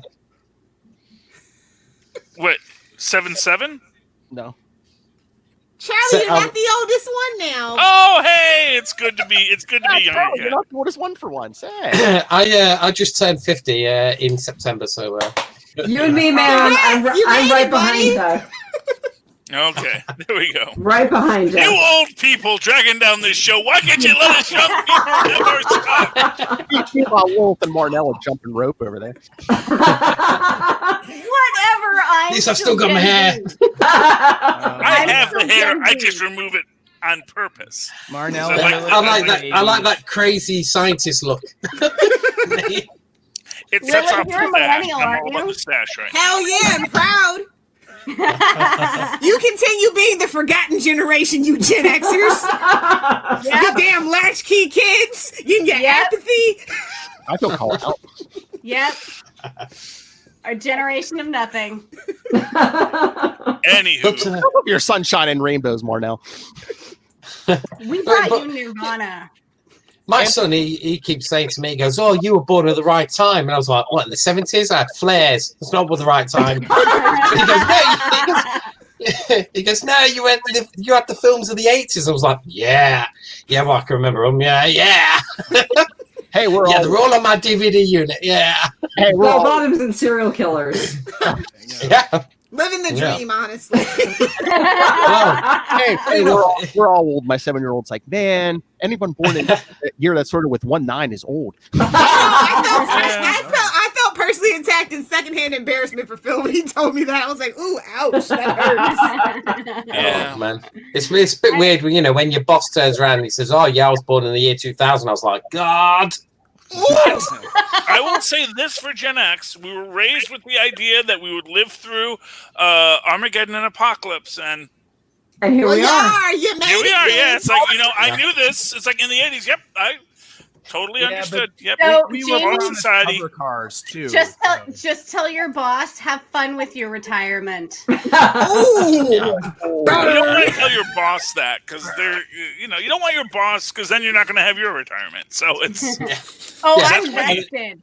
Yeah. I'm vested. She's a state employee. She ain't going. I've already come to the bare fact that I'll probably die working. I ain't gonna have retirement as long as I've got all my film and all my geek stuff. I'm happy. I'm fine. Same. Amen. Same. Yeah. You don't know that thing could. You could have geek stuff that is your retirement. That's the thing. Yeah. Well, and I know where that it's was hidden. my plan. I was going to say, It's I love how the youngest two on this podcast probably have the oldest looking livers. Hey, I get plenty of glutathione, water, and exercise. It's actually pretty good. It's in pretty good shape. Because Wine is good for you. Tell them wine is good for you. Look at Marnell holding up her IV. I wasn't sure if I wanted red or white, so both. Why not both? Lilith, wine is good for you, but not like a gallon a day. Nonsense. That's just propaganda the government wants you to believe. Yeah. Nonsense. I don't know what you're talking about. This is low sodium mineral water. Exactly. Yeah, that red. Okay, I've Lilith. always been conflicted about the ending of the movie, though. It feels kind of lazy. Especially because it kind of repeats itself in the second one a little It seems bit. like they wrap it up quick. Yes. Yeah. Well, the thing is, here's the problem. It's real quick. If God is showing up and you have to stop Deus God, Ex Machina. if Deus Ex F you up shows up, now we need a Deus Ex Machina to remove Deus Ex F you up. So it's like, well, it's not like unless you're going to establish that there's a riddle contest. Yes, but it's all. But is Zool God because she just asked, "Are you?" That was No, Gozer. but Zool is clearly Yeah, it was Gozer. So yeah. I would have liked the originally cast Gozer. Who was? Pee-wee Herman. Oh, right. Right, I read that. Oh, they should have gone with that. You mean He's Paul actually a Rubens? really amazing actor, honestly. First off, I would hope that Paul Rubens, unless you're saying that instead of Stay Puft, No. they're going to have Pee-wee Herman. It was Paul Rubens. Yes. Okay. Yes. Yes. Is No, this- Paul Rubens is actually a Yeah, but wonderful actor. that was like the high point of Pee-wee Herman. So Was this before his incident in the? Oh yeah. First off, he did that for the same reason that here we go. what's your name? Lisa Bonet did Angel Heart. It's To like, get out you of know the what? contract. Exactly. Let me get out. Let me do this. And with Lisa Bonet, at least she had good concern. She wanted to get away from Cosby is what she wanted to do. Whoa. Oh yeah. Yeah. Okay. There's no implication of anything of that untoward. But he was very overbearing with the actors on that show about what they could and couldn't do outside of that show. That's what I'm talking about. So you're saying it was all planned by Paul Rubens to get out of a contract or something? No, that's It's pretty a much, I weird think- way of getting out of a contract. I don't think he's ever said that, but I'm just saying you got to hand it to him. it's been Get out, implied sir. that basically he like. Well, the problem different with Paul strokes Rubens for is different he boats. couldn't do anything else aside from Pee-wee Herman, because and it was the thing. He had already made his money from Pee-wee Herman, and no one wanted him to do anything else. All right, so pee, menstruation. All right, We hit the trifecta. Boom. everyone hush down. I got to hit the warning. Nobody tell Rob. We're using Marnell language. No one tell Rob. Isn't it crazy that they passed Julia Roberts for the part of Dana Barrett? I mean, I'm glad. Oh, really? I couldn't that see her one. in that part. Yeah. No. That's because she didn't get on the table and act like a dog in front of the director, where She Sigourney wasn't Weaver committed did. enough. Yeah. Are you exactly. serious? Yeah. Is that for real? Yeah, Sigourney Weaver got on the table and barked like a dog because she says, "I think I can do this." Because what's his name? Bloody hell, Remus? Yeah, right. He said Raymond. Yeah, that's him. Yeah, that's him. I should know, really, shouldn't I? Right. He wasn't going to go with Sigourney Weaver because he's only seen her in like Alien and other films. Because she was a strong female character. Yeah, and he thought, can she play, comedy? And then she came in and she barked like a dog and she got on the table and acted like a dog and he went, yeah, we'll have her. I retract my comment about casual sexism. Yeah. There's no such thing as casual sexism, by the way. My personal opinion. I mean, here's the question: did they make Rick Moranis bark like a dog? Because if he barked like a dog, there's he volunteered to do that. No, he had to do those. He was just happy to be there, and we were happy to have him in there. Okay, and can we just say, I still hope they find that horrible human. Yeah, try not to swear because it is an SMG podcast. That horrible human who sucked. I'm believe it. I'm not going to blame that guy because that guy is probably like off his meds. Yeah. And this is America, and we don't have mental health care. We barely have health care. But to be fair, New York, that is kind of a thing. People do. All right, as a healthcare provider, I have to agree with that, Charlie. Yeah. Maybe one of my favorite musicians got just pummeled dang near to death like back in like the mid 2000s. So like it is a thing that just happens in New York. Well, I mean, anywhere really. But it can. But look, as a guy who's had a person randomly walk up to him and punch him, I'm gonna say that usually it's because that person was severely mentally ill. Oh, Steve. He was jealous of the stash. I didn't have a stash at the time. No, it was just one of my neighbors, and he was severely mentally ill, and he had built in his mind a story, and he punched me, and I can take a punch because I'm like 500 pounds, so it's mostly annoying when people punch me, but the fact of the matter is I understand that guy had trouble. Charlie's all puny god. Look, it's not like it doesn't come with its own costs. Being this my wife, she works for the mental health in the UK, so I'm just homework for her. You know what I mean? So you're a case study she took home. I like it. Yeah, I was just kept me. I was at the bank with a soon-to-be ex about 2 weeks ago, and I have to admit there was some random punching crossing my mind. So. Yeah. Well, we all want to punch people all the time. Amen. What differentiates us from the crazy people is we don't. The crazy people are the ones who just decide, you know what, I'm going to punch that person. And so we're never going to see him ever again in public. Right. That's the thing.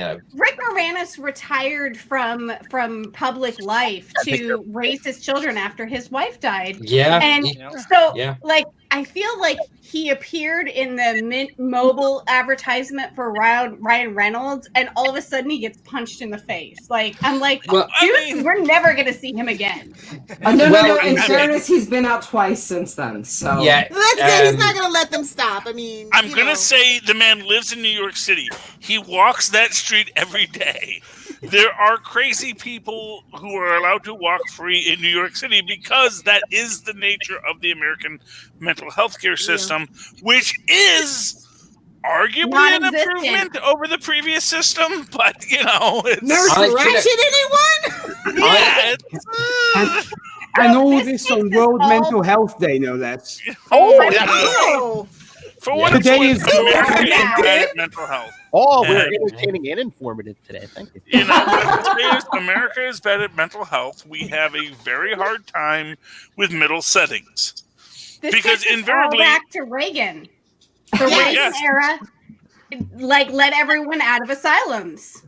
Exactly. And what to cut the budget. Here's the irony of the whole At the time, he couldn't remember it. At the time, draconian mental asylums were a thing. And that was what people were actively protesting on the left. We have to stop these draconian mental asylums because we have people that could function in society who are being denied that. Now we just put the mentally unhinged in the White House. Also, Charlie, can I just say as well that the reason they kicked all the mental patients out of these places is so us ghost hunters could then go in and have a look, see if there's any ghosts in them. Well, there you go. Yeah. Thank you for bringing us back to the movie because I wanted to say something about Dan Aykroyd. Yeah, go ahead, Dan. The unsung hero of the entire film. Dan Aykroyd personally is obsessed with the paranormal, which I think is super cool because I'm kind of interested too. I listen to him all the time when he's talking about UFOs or ghosts. He just engages and they're like, let's listen to it. He's got one of those voices and he's so intelligent. And plus his background with his dad and his granddad. And there was a fantastic book that his I just granddad learned wrote. that today. I didn't know that. Dad wrote a book called The History of Ghosts. Yeah, you can get it on Amazon still. So I'm going to look for it. Very cool. I'm actually surprised he didn't make a guest appearance on the X-Files at that point. Because, I mean, they knew by that point the guy was... He would have been a great guest on the X-Files at one point. Yeah, would have been. Absolutely. I would imagine, if anything, it was probably a scheduling conflict. Because I'm sure he would have loved to have been in that, and I'm sure that they would have loved to have had him. Except he would have demanded to be the cigarette smoking man. I don't know. He's more than happy to be a hot dog vendor, you know. True. Yeah. Or an extra for the lone gunman. The lone gunman. 100%. Oh, I would love to. I think I've heard him actually say they were his favorite characters. They were great characters. Yeah. That show got shortchanged. That was the best thing the X-Files ever created was the lone gunman. Dan Aykroyd did reprise his role as Ray in the film Casper. Oh, true. Yeah.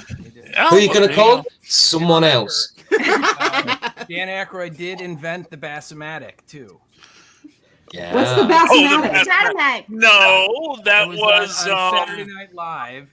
Yes, but his character wasn't Dan Aykroyd. I'm trying to remember the character's name. And then he poured it and he drank it. I know. The Bassmatic. It was a fantastic thing. That was. Gosh, why can't I remember the Did he actually have a name in that? But no, the Bassmatic. Oh, please. Bassmatic is the best original SNL sketch. Okay, I'm going to YouTube it after we're done. Oh my gosh, how have you lived your life and not seen the Bassmatic? I don't know, considering I'm almost the oldest person in the room. I can remember the word, but I can't remember the sketch, you know what I mean? Basically... man. Yeah. So, as the alcoholic in the group, did you know that he is the creator of Crystal Head Vodka? Yeah. Okay. If you didn't, then you must be pretty blind because he says it everywhere. He wears the cap, the T-shirt, everything. You can only get his autograph if you buy his bottle of vodka.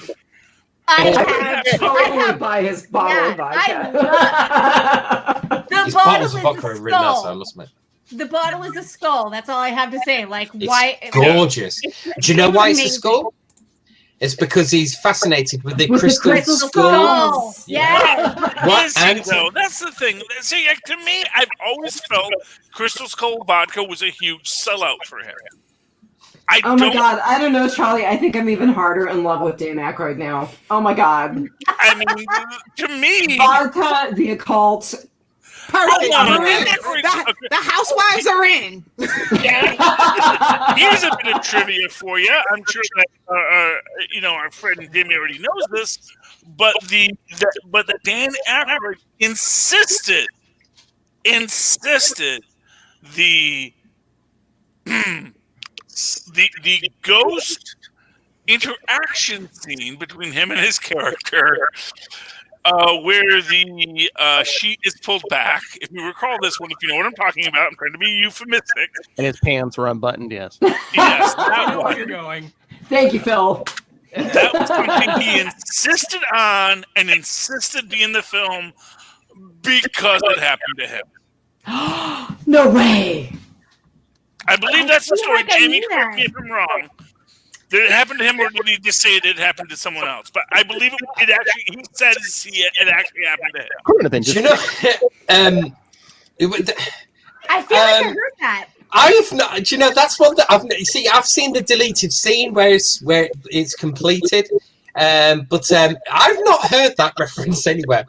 I'm going to Google it. Okay, please do. I know it is.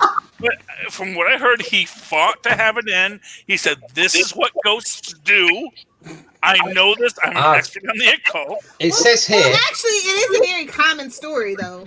I am totally going full on succubus for the rest of my life. It says here that Dan Aykroyd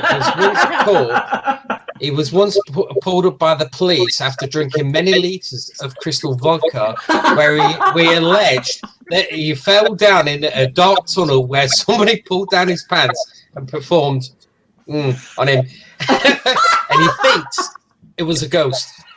I don't know. I'm not buying this. I find it hard. Yeah, well, first of all, the timeline doesn't work because Crystal Skull vodka can get you messed up. I tell you what, I'll buy a bottle of that if that's guarantee on the bottom. Okay, I do have to say I love my vodka, and it is very smooth. You better be shipping that on up here, little sister. Okay, that's another thing. Isn't vodka only like vodka is supposed to be flavorless and tasteless? It's supposed to be No. It can be tasteless, but it can leave Yeah. a nasty aftertaste. That's what most people mean by smooth. It just goes down smooth. You don't have that aftertaste. Because if you drink Scott vodka, you know what I'm talking about. See, but that's why I drink bourbon. It fights you back. Alaska Distillery.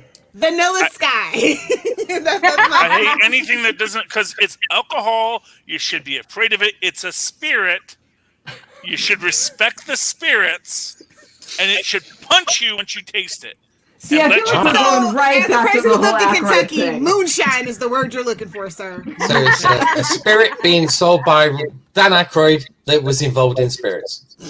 There you go. It attracted it, I'm so glad we brought it back to Crystal Skull, and I didn't have to suggest it because I love that aspect of Dan Aykroyd's story, his character as an actor. Dan Aykroyd's, this is Dan Aykroyd's baby.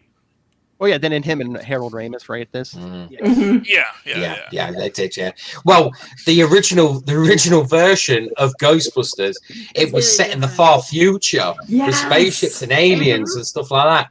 And then, of course, when he gave it, it was like everyone was like, "It's going to cost a lot of money with this." You know what I mean? So then it was rewritten. I think they all went to Ivan's house, and they did this massive rewrite. Yes, over right, Ben Ramis and 2 weeks, and got it to the way it was.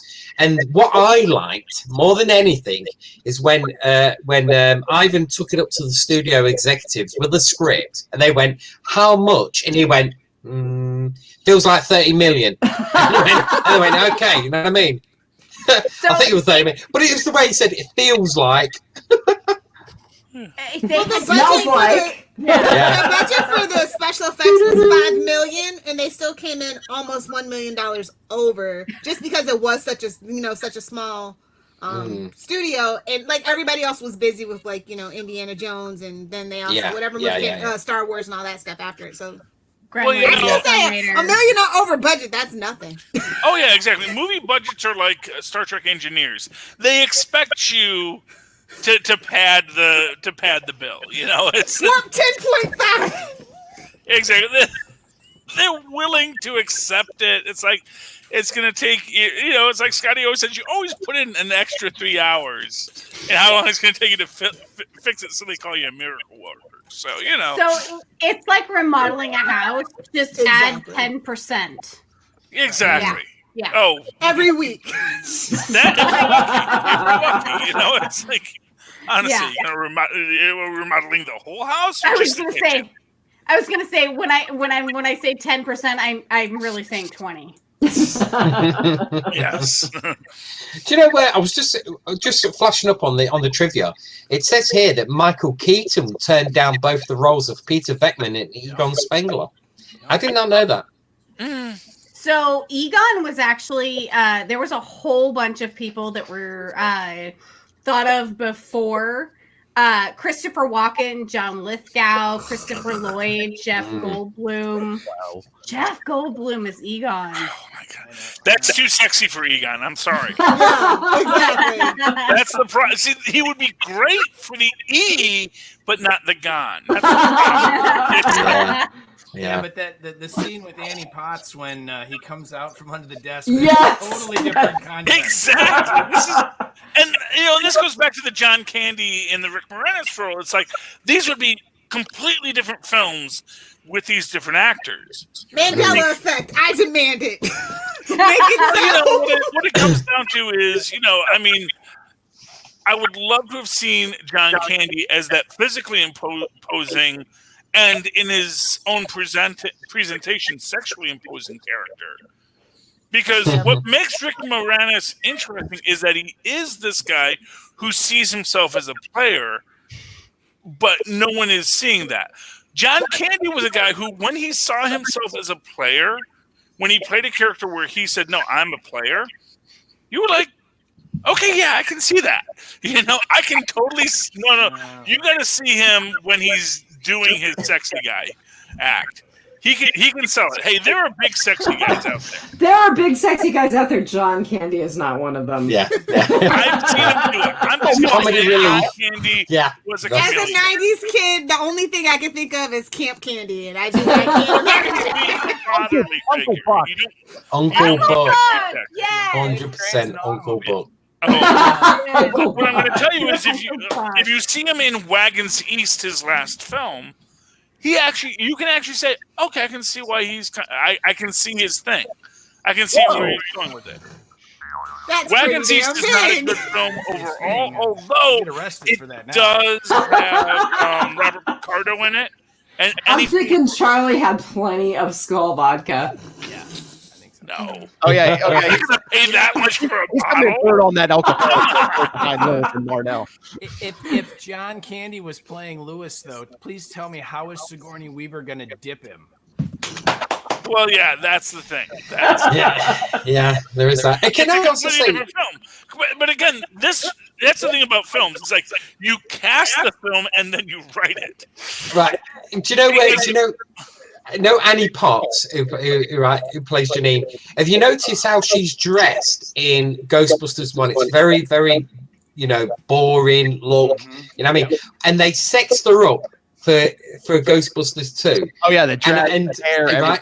different. Yeah, and when you buy the toys, like I have to say it, the Playmobil Ghost House, it's all featured Ghostbusters 1 toys, yet Janine, because she's in a short skirt and everything, it's from Ghostbusters 2. Oh, that's so funny. And my son went, "Isn't she from the sequel?" And I went, "Yeah, because they're not going to put dowdy Janine in it. Oh, they're going to put sexy Janine in it." Well, and then, Ghostbusters, where she gets far more sexualized in her relationship with Egon. So, yeah, but also, because that was always the biggest problem with Ghostbusters too, is they have her attach herself to Rick Moranis' character. It's like, no, that's Egon's woman. Yeah. But I've heard that in Ghostbusters Afterlife, she's now married to Winston. It's like, has she got no social life? She's just working her way around the guys. Well, it's who you know. We use the term doorknob on this podcast. That's right, Steve. She's the Fire Hall Proton Pack. Is that what you're saying? No, she's the one that actually said, "This place has got a pole. Have you tried it?"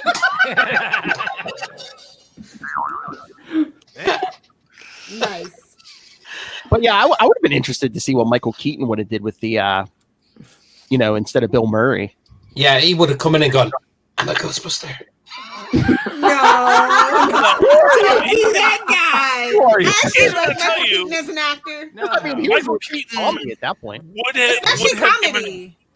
Would have given us a lovable Venkman from the start. Yeah, he'd been a much more likable character. Yeah, first off, he wouldn't have done the scene where he's being a bad scientist. I don't think that. So Chevy Chase and Steve Guttenberg actually turned down the role for Venkman. Ooh. I can see Steve Guttenberg in that role. Oh, Steve Guttenberg would have been amazing. Yeah. But he had his Police Academy money by that point. Yeah. 20 of those movies. Yeah. Have you seen him lately? Did he have to be likable? Yeah.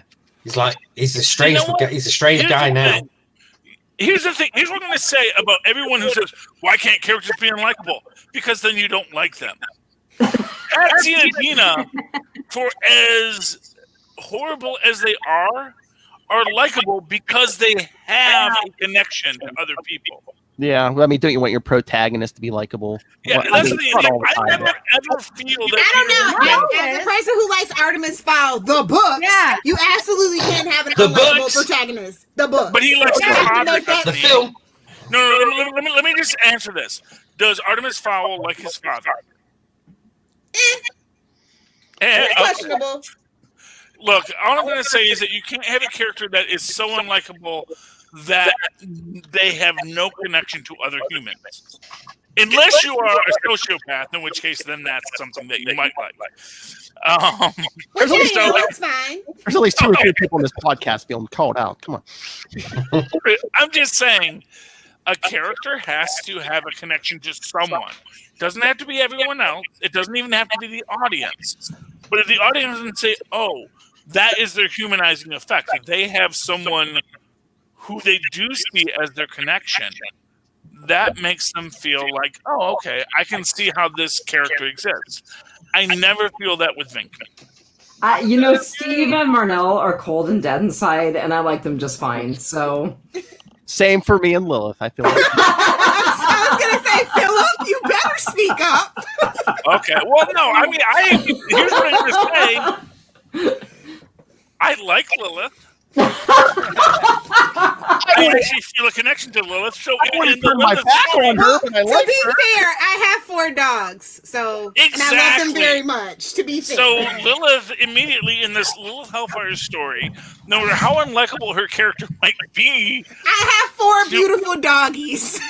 She likes her dogs, like Hitler. She likes her dogs, and when you look at Hitler and his dogs. Suddenly, he's a different character. He's a person you can say, "Oh, well, he likes his dogs." Lilith, okay, so I'm gonna rescue Charlie here from the Hitler thing. I was gonna say, Lilith, you support Hitler. Please respond. Please do, Marnell. So please do. If you watch this movie dubbed in French, let's see. The when they talk about Zool, I think, or no, Gozar, they talk about J. Edgar Hoover in English. In English, let's see. In French, it is Stalin, and in Italian, it's Hitler, and in Spanish, it's Mao. Oh, interesting. Wow, the Spanish don't go to Franco. They have a hard time with their past. That's all I'm saying. At least the U.S. We haven't done the 2020 overdub for America. Because we can handle that. Yeah, we have a lot of bad folks here. We know. I suppose if it come out now, it would be Jimmy Savile if it was here. Insert random American politician here. I do want to shout out the novelizations of the book because there's 2. There's the Ghostbusters by Larry Malign, which was released with the film, but the one I like is actually the Supernatural Spectacular by Richard Mueller. So if you guys ever have a chance to pick them up, I like movie novelizations from the 80s because they're so interesting because they do have like certain tidbits that get left out of the movie consistently. They have like that novelization of that 1989 Batman, bringing it back to Keaton. Yeah, there was like at least there's a lot of stuff. And whether it's canon or not is up to you, which I love. I have a lot of headcanons that help me get through a lot of movies. Sorry, Steve, go on. I was going to say, what's great about the novelizations is that many times the author's just given the screenplay, the original screenplay, and that's what they write. And then, of course, the screenplay gets changed. And you get the novelization, and you'll read it, and you're like, the movie didn't end that way. What are you doing? But that's how they wrote it. I was going to say the same thing, Steve. Often when there's a comic adaptation, or whatever, of it. Adaptation. When there's a comic version of the film, that is often got scenes in it that weren't in the film because of the same reason, because they have given the script and then no one tells them. It's been changed. Right. Yeah. That's crazy. Yeah.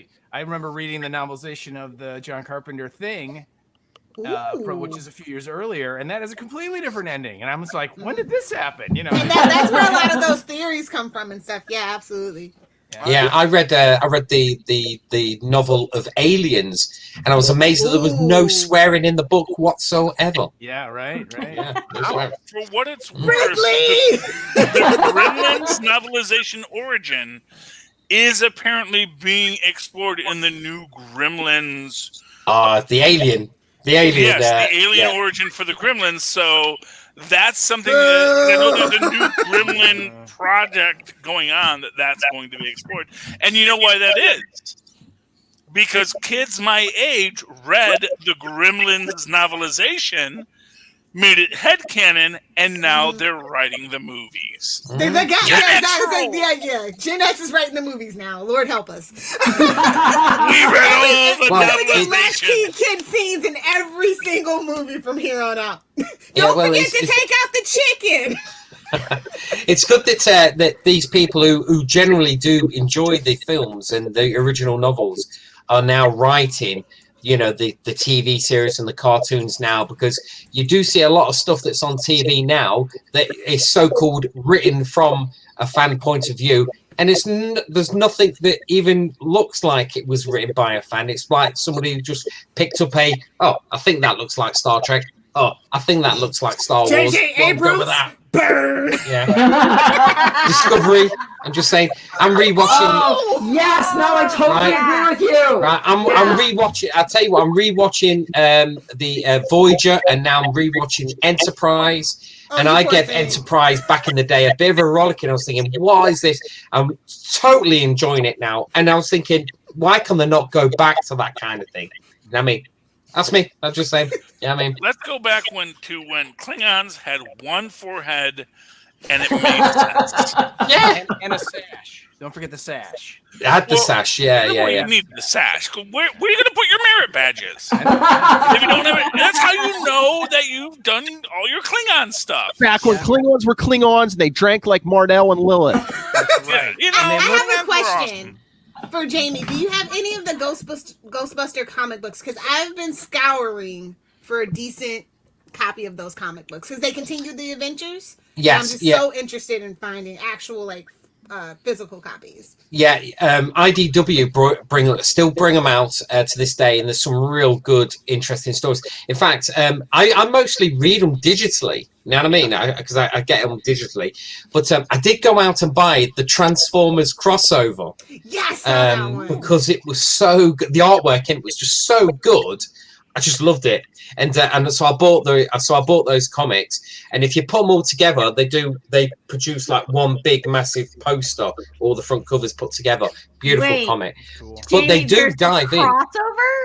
Yeah. Yeah, they have a couple of them. Yeah. Oh, there's no end. There's you've got the Teenage Mutant Ninja Turtles crossover. You've got, of course, the reboot crossover, which is like another dimensions. But the best thing about the comic. The best thing about the comic is they make that reboot better, right? And it also the best thing about the multiverse of Ghostbusters is they treat the films and the comic book version and the cartoons as all separate universes, which all mold into one. I think it's called the Cross Rip or something like that, and each one there's like 4 different Vecmans all turn up looking at like Into the Spider-Verse, like that, but Ghostbusters. How good would a Ghostbusters film be if it was like Into the Spider-Verse with all the different coming up together? You know what I mean? It'd be like fantastic. You'd be like in your element. Ooh, we could get Arsenio Hall as a version of Winston Edward to bring it all around. Sure.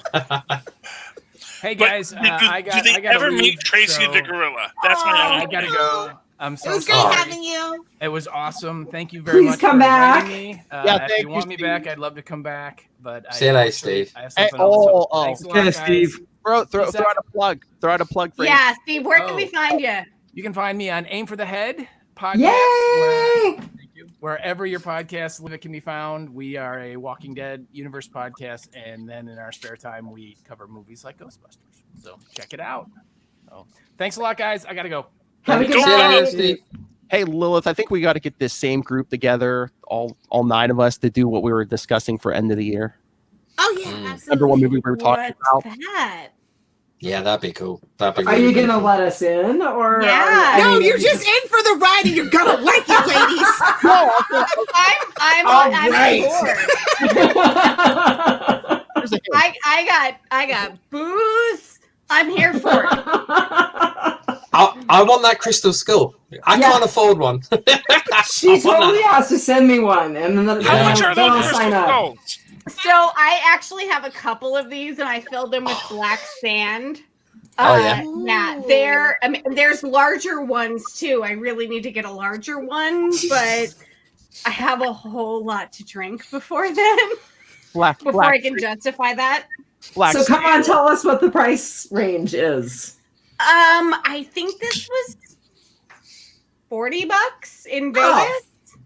Oh, Yeah. maybe it's different. Oh, well, you even bought it from a realtor. You can buy them online.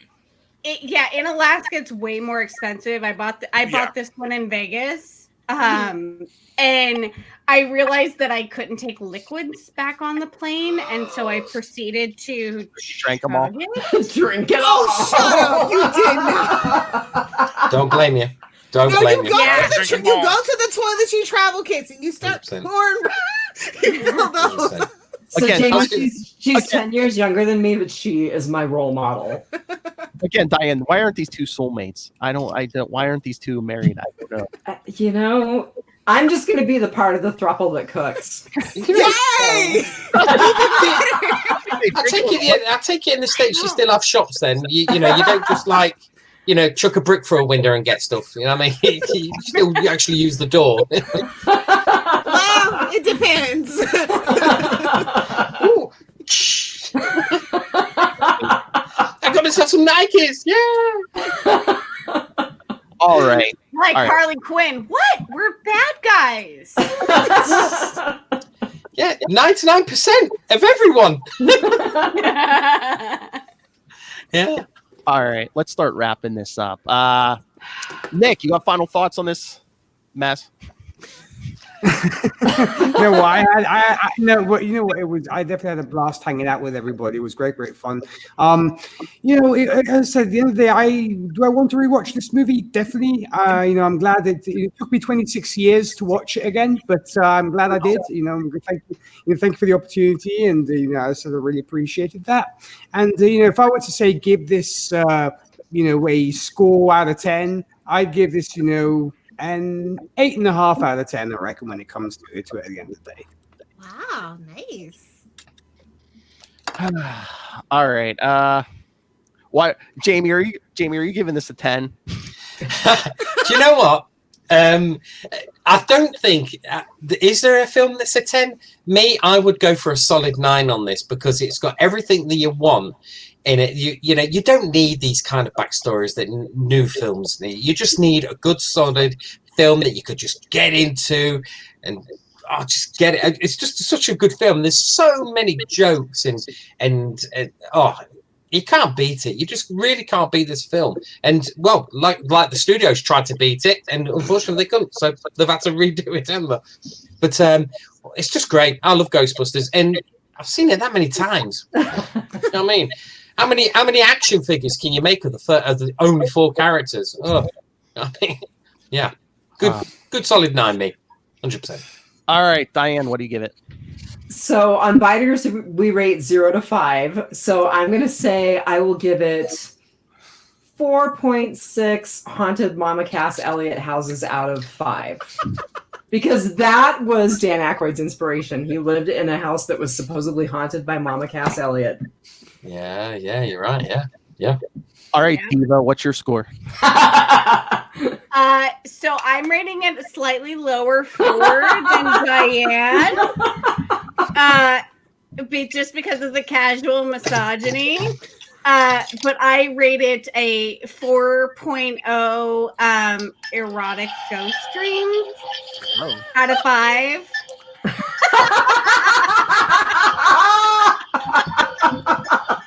Alcohol has reached maximum saturation.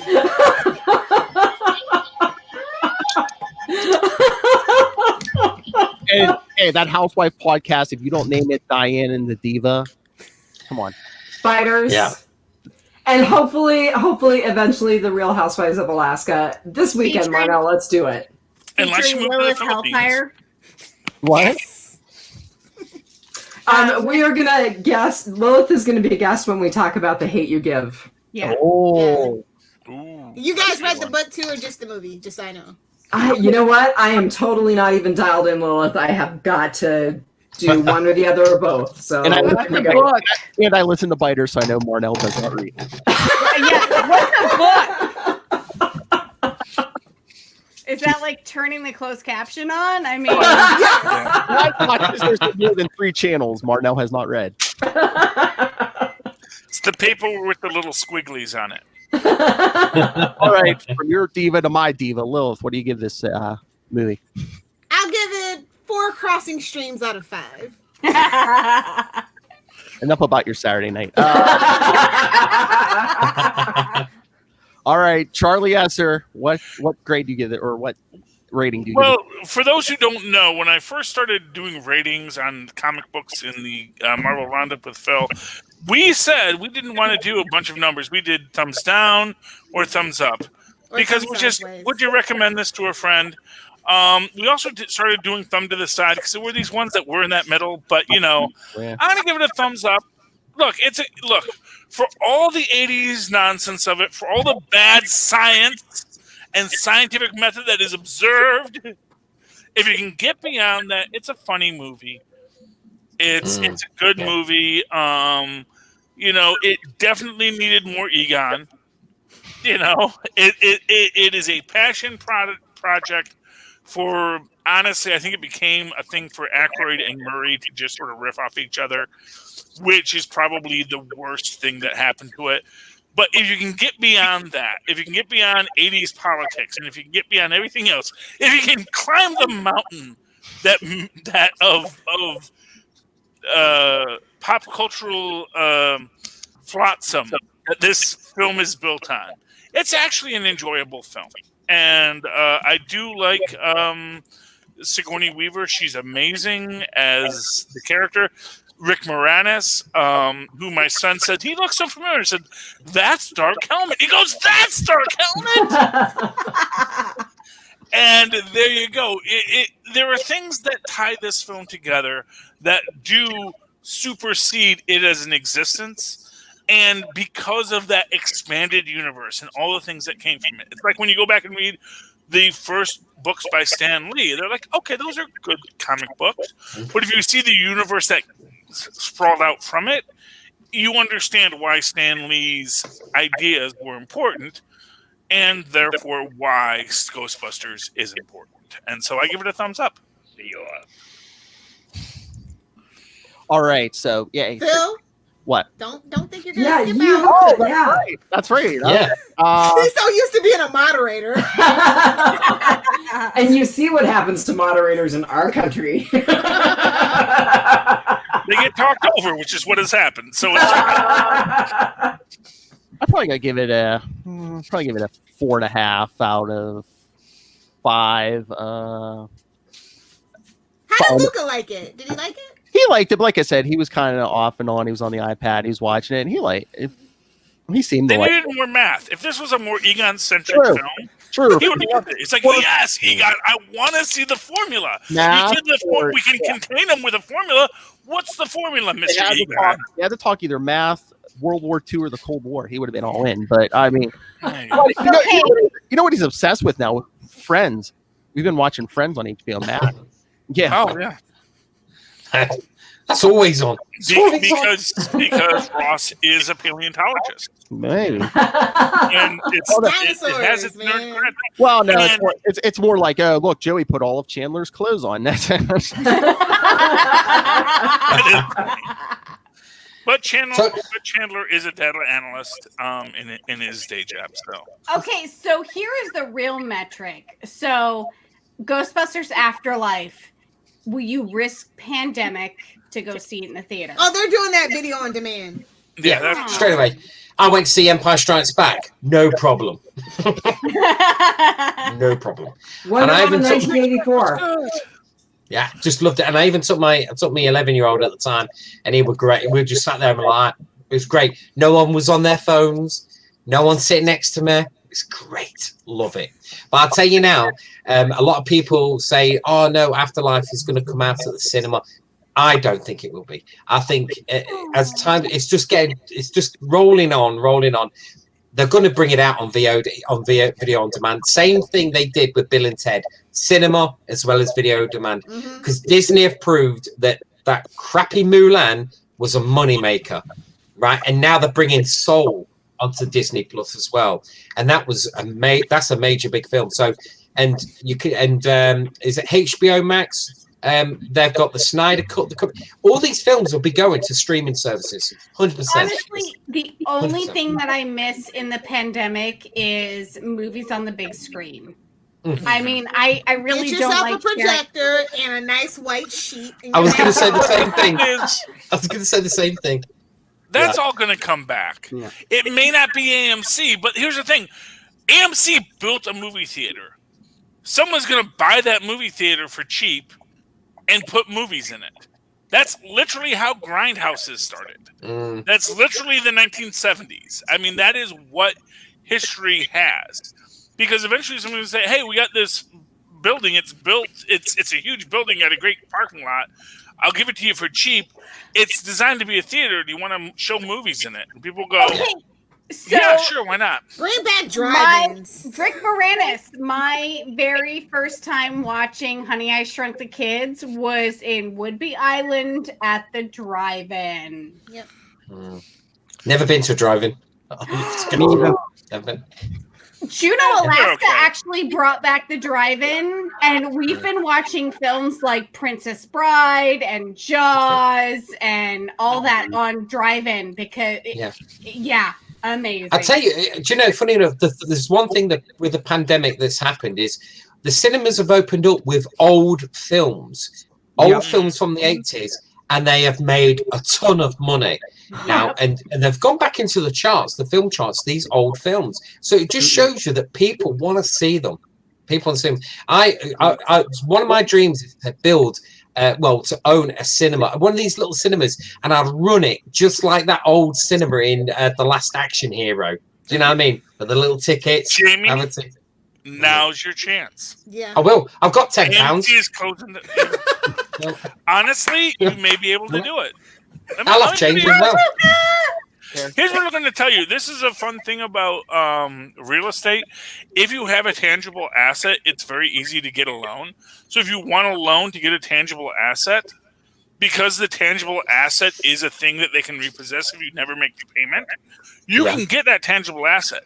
So like buying a theater, it's very easy if it's an abandoned theater. You just have to get the loan to buy the theater and make sure that you're not being overcharged to the theater. Here's one for you guys. Just a bit of trivia with myself is that the old Odeon Cinema in Leicester, where I was brought up, I originally saw Star Wars there and Ghostbusters and all the 80s films. Then it got closed down and it was derelict for a bit, and then it got renovated. And I now live like 100 miles away from Leicester now, up north in the UK, and my son still lives in Leicester, and now he's got a job working in the old Odeon Cinema. He's the lighting engineer because it's now a club, and he wants to bring back films into it. So how's that for weirdness? One of my favorite places, and he's working there now. It's all super connected.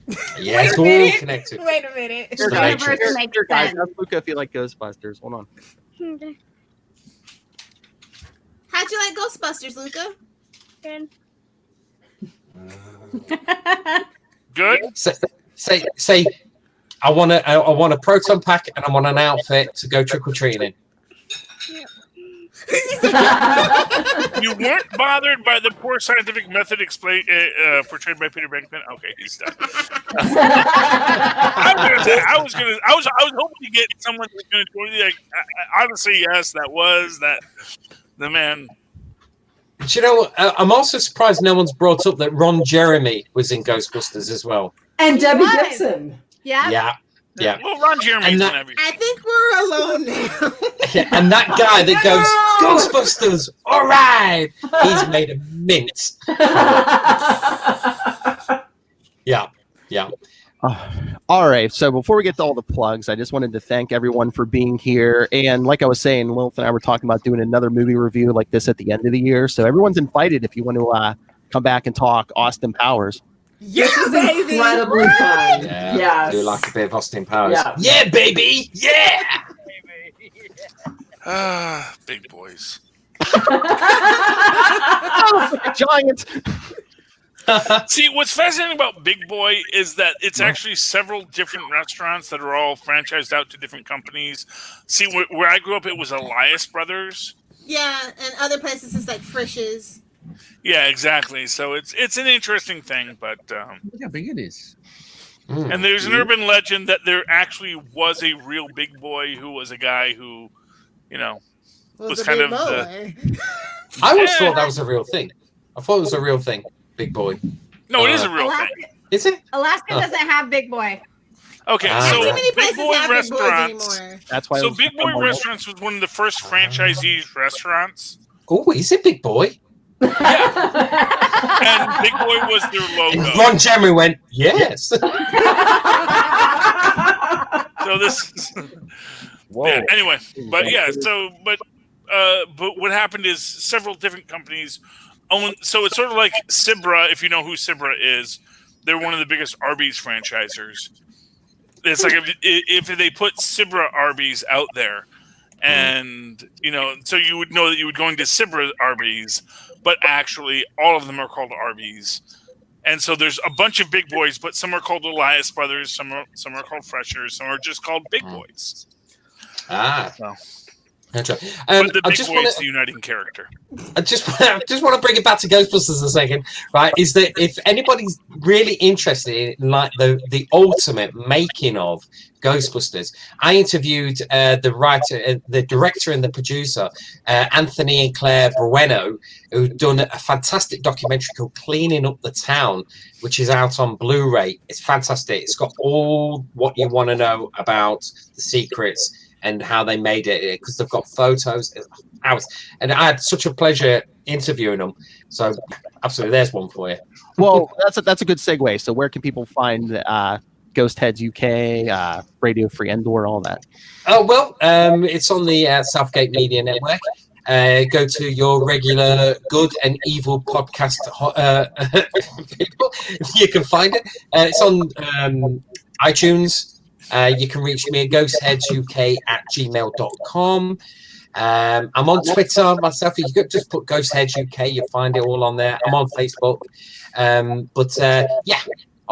on iTunes is your best place, or go to Facebook and I'll have a link for my show when it's on. Yeah. Because there's so much good stuff on the Southgate Media Group. Yeah. And I'm available for anybody else's podcast as long as I don't edit it. Spoken like a true podcaster. That's right. All right, Nick, tell us where we can find all of your many shows. Okay, well, for all you country music lovers out there, if you're fans of country music, I do host the aforementioned Whiskey and Cigarettes show, which is an FM and net radio show where we play today's country, traditional country, and everything else in between. For more information about that and where to tune in, you can visit our website. That's whiskeyandcigarettesshow.com.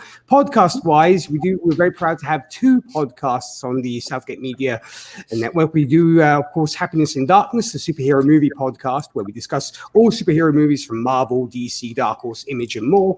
If any of you guys want to join us to discuss a movie of your choice, you can hit us up at happinessanddarknesshow@gmail.com.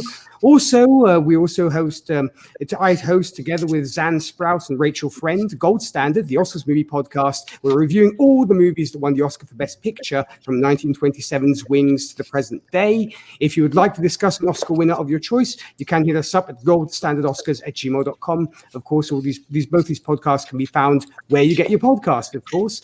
And finally, also Titan Talk, the Titans podcast that I've recently joined with Charles Skaggs and Jesse Jackson. We recently wrapped up Doom Patrol Season 2 and had a great time there discussing that. And yeah, that's pretty much it for now. Do you know what? Nick can wheel that off so well. It makes me going, I'm like, you just find me on the internet. And Nick, hands off to you. You wheel it off. So you better be reading that. Well, thank you, sir. Yeah, as I said, if I, it comes through. You learn it. Being a radio DJ, you learn this stuff. I should have it down since I've been doing it for 5 years. All right, Dianne, where can people find Biters and you and your drunken troublemaker of a sister? Honestly, we're more active on Facebook than anything. We theoretically have a Twitter. Yeah, we theoretically have a Twitter. So you can find Biters on Facebook. Shoot us a message. We'd love to chat with you if you ever want to talk Walking Dead. Hit us up. Walking Dead. Do you know, I need to catch up on The Walking Dead. I haven't seen the last 2 seasons. Whoa. I know. Well, that's catching Read up. the comics. I will not spoil you the way I spoiled Marnell on the season 10-16. Oh, for the finale. Yeah. The comics. I've read all the comics. Me too. But to be fair, with the Walking Dead TV series, when they got rid of Carl, and then and I was like, nah. Carl. Anybody They killed Carl, the kid. Coral. Yeah. Anybody other than me a Sandman fan? Yes. the audio book is amazing, by the way. Yeah. The audio book. Freaking tastic. It is brilliant stuff. Yep. Oh yeah. Working on my 3rd Sandman tattoo. So. Wow. Looking forward to the Netflix show. I think it's coming to Netflix. I think. Oh yeah, next week. Yes, Netflix. Next week, Lilith and Charlie remind me to talk the Invincible animated series coming. We'll do. Oh, very good. Very good. Yeah. All right, so everyone here probably already knows this. You can always get a hold of us to let us know what you thought of this episode. I don't know what I thought of this episode. Email us, capesandlunatics@gmail.com, or call the voicemail 614-382-2737. That's 614-38-CAPES. And remember, you can follow us on Facebook, Twitter, Instagram. I can find a link to the YouTube channel, so go subscribe so you can watch this mess. Links to the Patreon, where we're talking all things Star Trek. Links to merch. Everything all in one convenient place. That's Linktree, linktr.ee/Capes and Lunatics. And remember to support our sponsors, Tweaked Audio. Get yourself some good headphones. Hunt a Killer. Michelle Gray needs your help, guys. She does. That's right. Use the code Southgate for a discount on both of those. Go pick up Pod Life, the book, now in digital and paperback. And of course, you're going to get that on Amazon. So when you go on Amazon to buy that and more, use the link for Southgate Media Group right down there in the show notes. Help us support this show, the network, and of course, that supernatural figure, Rob Master Doom Southgate. Make it rain. Why did your eye drift over to my box? All right, Lilith Hellfire, where can the kiddies find you? Theoretically, I too have a Twitter. Like I said, I'm trying to find something to live tweet. So if you want to find out what I decided to live tweet, at Lilith Hellfire on Twitter. But if you're on Instagram with the cool kids and your hip grandparents, you can find me on Twitter, on Instagram at Lilith Hellfire 86 or at Lilith Hellfire 69 because I'm a child. It's fine. Gimme. Charlie Esser. Well, let me just start off that when we do the Capes and Lunatics sign off, everyone here, I want you all to say ampersand when the time comes. But moving right along, if you'd like to write to me in that old-fashioned email way, the way they did back in 1984, because Egon, he was on that thing that existed before the internet that had email. That is at superconnectivityblog@gmail.com. That's superconnectivityblog all one word, at gmail.com. And of course, follow me on the Twitter is I live tweet 9:30 p.m. Eastern Standard Time on Sundays. HBO's amazing Lovecraft Country. Which has about like 2 or 3 episodes left. But I'm going to be live. It's brilliant. It's brilliant. I'll be there on Sundays, kids. So come join me and listen to what a fat, middle-aged white man has to say about Lovecraft Country. There's none of them on the internet. It'll blow your mind. We're everywhere. At Charlie Esser, that's CHARLIESSER. Look for the 2 E's in the middle. For quality. Bing. Thank you, Maz. And happy birthday, Maz. Yes. Happy birthday, Maz. Yes. A cake full of wishes to my skinny rich friend. Oh, I love it. Our George Costanza. All right. For another week, whether you wanted it or not, we have been your Capes. Ampersand. Lunatics, baby. Oh, we should have. Finally, it's not singular because I have the housewives. That little Lunatics. Yeah, thank you guys. Yeah, we got to get that Austin Powers going. Maybe last episode of the year. Yes, that's fine. Round them up, boss. Lilith, round them up. I've got a statue of you here. Look at that. Oh, there you go. Judith Slimer. Yeah. I've seen a nice desk lamp of Slimer that I won on Etsy, so fingers crossed I get it. Oh my god, I found a dumpster fire Christmas tree ornament on Etsy. I found a coronavirus 2020. Yep, coronavirus ornament. Yeah.